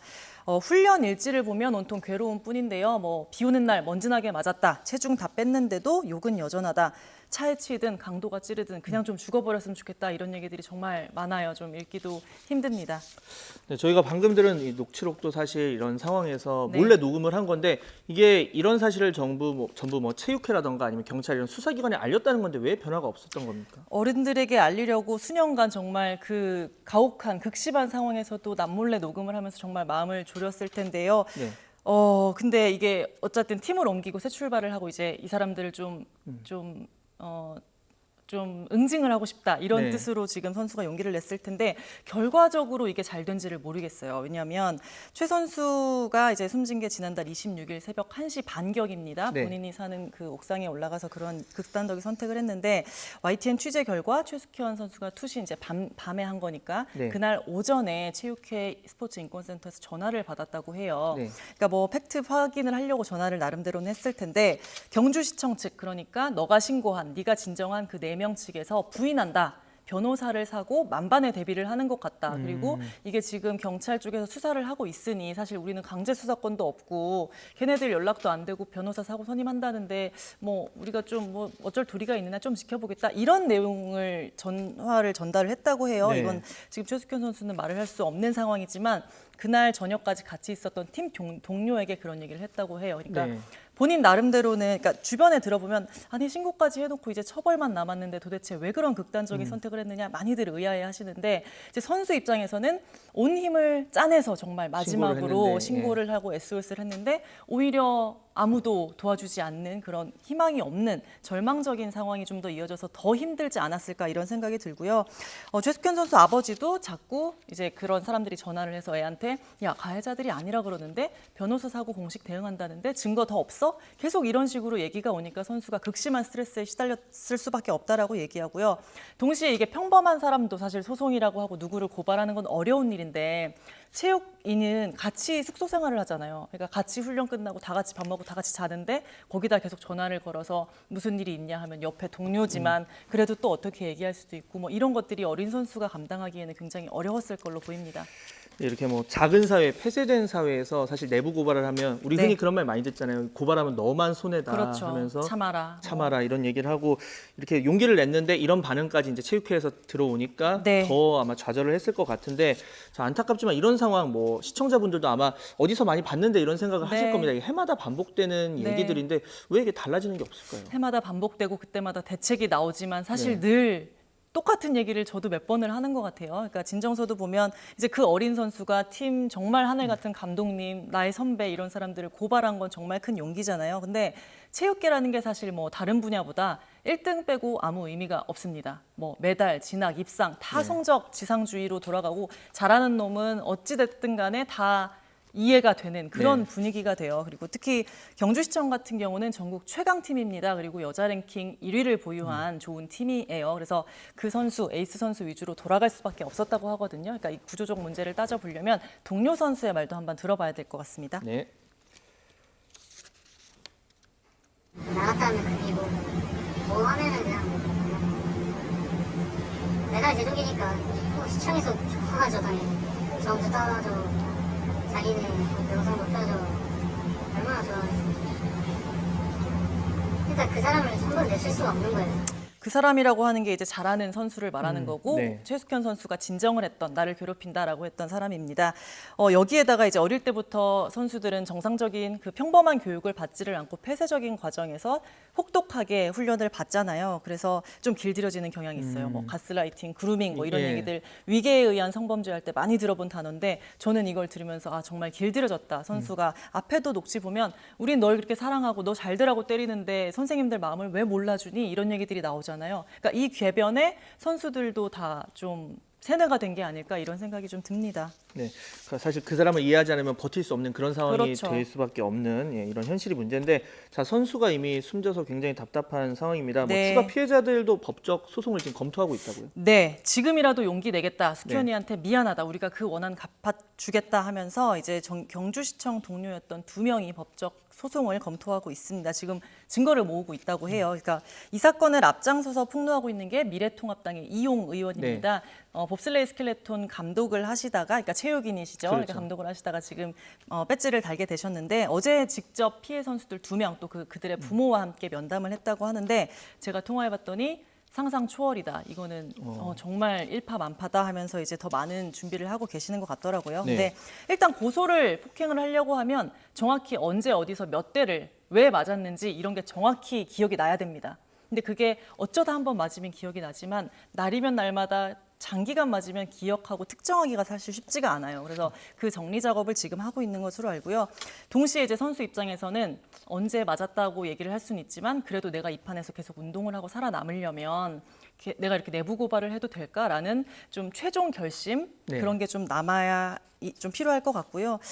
또 여기서 포인트가 최숙현 선수처럼 이 선수들이 뭐 녹취록이 있다거나 아니면 맞았을 때 사진이라든지 뭐 이런 게 있으면 좋을 텐데 충격적이게도 휴대폰 검사를 시도 때도 없이 했다고 합니다. 네. 그래서 자고 있어도 선배 선수가 이제 와서 지문 찍어가지고 열잖아요. 그런 네. 식으로 열어서 핸드폰 열고 문자, 카톡, 사진 죄다 검사했다고 해요. 그래서 사생활은 아예 없고 혹시나 자기에 대한 험담 혹은 뭐 맞았다라는 얘기를 부모든 친지든 친척이든 뭐 친구한테든 할까봐 굉장히 감시를 철저하게 했던 것으로 보입니다. 네. 자, 이 문제 당분간 파장이 만만치 않을 것 같은데 지금 뭐 체육회나 협회 그리고 경찰 등 관련 기관 어떤 입장을 보이고 있습니까? 일단 뭐 체육회는 사실 이 사안에 대해서는 단 하나도 할 말이 없을 것 같아요. 근데 어제 저녁에 늦게 성명서를 냈습니다. 뭐 위로한다, 철저한 조사 촉구한다. 근데 사실 유체 이탈이잖아요. 봤을 때는 이게 뭐지 싶으면서 좀 황당했었고요. 그렇죠. 철인 3종 협회는 오는 9일에 스포츠 공정위원회를 열어서 사실관계를 파악하기로 했습니다. 가해자 징계를 하겠다라고 일단 말은 했고요. 잠시 뒤 오후 2시에는 경주시 체육회에서 자체 조사를 한다는데 여기에 뭐 혹시 선수들이 나와서 어떤 말을 할지 또 주목이 됩니다. 경찰 수사는 또 이와 별개로 형사 사건이니까 지금 대구지검으로 넘어간 상태인데 일단 기소 의견으로 다 넘어갔다고 해요. 어떻게 수사 결과가 나올지도 향후 지켜봐야 될 부분일 것 같습니다.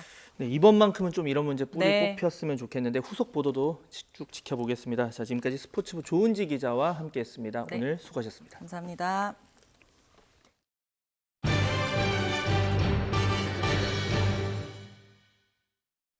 네, 왕년의 국민 SNS 싸이월드 지금은 자금난 탓에 접속조차 제대로 되지 않고 있습니다. 그 안에 담긴 수많은 추억을 보존하는 것 누구의 책임인지 의견이 분분합니다. 국회에서는 싸이월드 추억 보호법을 발의하겠다 이런 얘기까지 나오고 있는데 관련 내용 짚어보겠습니다. 네, 방송통신위원회가 싸이월드가 문을 닫아도 정부 차원에서 데이터 백업에 나서기는 어렵다 이런 입장을 밝혔습니다. 네, 첫 번째 이유, 이 현행법상 플랫폼이 문을 닫을 경우 개인정보는 보존이 아니라 파기가 원칙입니다. 이용자가 서비스 제공자에게 자신의 개인정보 제공을 요구할 수 있지만 서비스 중단 시에는 이런 요구 자체가 의미가 없다는 거죠. 더구나 싸이월드 미니홈피 안에 남겨져 있는 각종 사진 등 자료가 개인정보에 해당한다고 보기도 쉽지 않다 이렇게 선을 그었습니다. 그럼에도 추억 보존 대책을 요구하는 목소리가 계속 나오는 이유, 그만큼 한때 국민 SNS 상징성이 있다는 거겠죠. 이 싸이월드 2000년대 초반부터 10년 가까이 국민 SNS 지위를 누렸습니다. 영상이나 글을 올릴 수 있는 개인 계정인 미니홈피, 계정 친구가 되는 일촌맺기, 배경음악 등을 살 수 있는 도토리, 또 계정에 글을 남기는 방명록까지 모두 추억의 단어들입니다. 하지만 트위터와 페이스북 등 미국의 대형 SNS에 밀리면서 내리막을 걸었습니다. 거기에 2011년 해킹 사건은 치명타였습니다.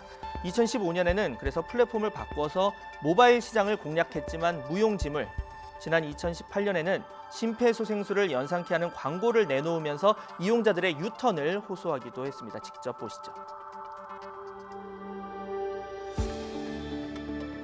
이대로 보낼 수 없어! 일어나요! 제발 일어나요! 점퍼!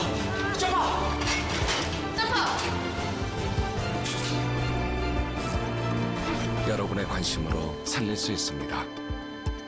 싸이월드. 네, 이런 절박한 광고까지 했는데 지금 국세청은 지난 5월 세금 체납을 이유로 싸이월드의 사업자 등록을 말소한 상태입니다.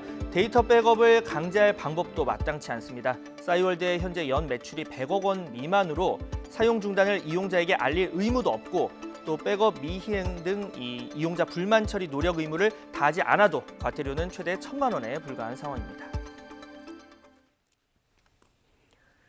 종교시설을 통한 코로나19 확산이 잇따르고 있는 가운데 개신교계 양대 연합기관이 여름 행사와 소모임 취소를 당부했습니다. 한국교회총연합회와 한국기독교교회협의회는 오늘 서울 종로구 한국기독교회관에서 기자회견을 열고 성경학교나 수련회 등 모든 여름 행사를 취소, 연기해달라고 촉구했습니다. 불가피하게 행사를 축소해서 열더라도 방역당국 권고에 따른 조치를 철저하게 하고 또 숙박과 음식물 제공은 피해달라고 당부했습니다. 주일 예배 이외의 소그룹 모임에서 감염 확산 사례가 나오고 있다며 교회 안팎의 소그룹 모임과 교제 모임 자제를 권고했습니다. 뉴스 이슈 60초 뒤에 이어집니다. 네, 전국에 다시 무더위가 찾아왔습니다. 장맛비가 지나고 습도가 높아지면서 날이 무척 꿉꿉한데요. 지금 서울의 불쾌지수는 10명 중 절반이 불쾌감을 느낀다는 수준까지 올랐고요. 기온도 26도로 어제 같은 시각보다 4도나 높습니다. 앞으로 기온은 29도까지 오르며 더 더워지겠습니다. 나오실 때에는 통풍이 잘 되는 시원한 옷차림 하시고요. 또 하루 일정도 여유롭게 세우시는 게 좋겠습니다. 오늘 더위 속의 오후 늦게부터는 내륙 곳곳에 대기 불안정으로 소나기가 내리겠습니다. 소나기의 양은 5에서 40mm가 되겠고요. 특히 경기 북부와 영서지방은 천둥과 번개를 동반하며 요란하게 비가 오겠습니다. 시설물 피해 없도록 유의하시기 바랍니다. 낮 동안 전국이 무덥겠습니다. 서울과 광주, 대구 29도, 대전 30도 등 선선했던 어제보다 3도에서 5도나 높겠습니다. 주말까지 내륙은 맑은 날씨 속에 30도 안팎의 찜통 더위가 이어지겠습니다.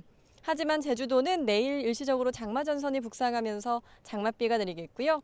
다음 주 초에는 장마전선이 내륙으로까지 북상하면서 전국에 한 주 내내 장맛비를 뿌리겠습니다. 오늘 구름이 많이 꼈지만 자외선이 여전히 강합니다. 전국의 자외선 지수는 매우 높은 수준으로 단시간에 피부 질환이 생길 수 있는 수준이니까요. 챙이 넓은 모자나 양산으로 피부를 잘 보호해 주시는 게 좋겠습니다. 지금까지 난지천공원에서 YTN 박현실입니다. 네, 목요일 뉴스 앤 이슈 마치겠습니다. 잠시 뒤 더 뉴스가 이어집니다. 시청해 주신 여러분 감사합니다.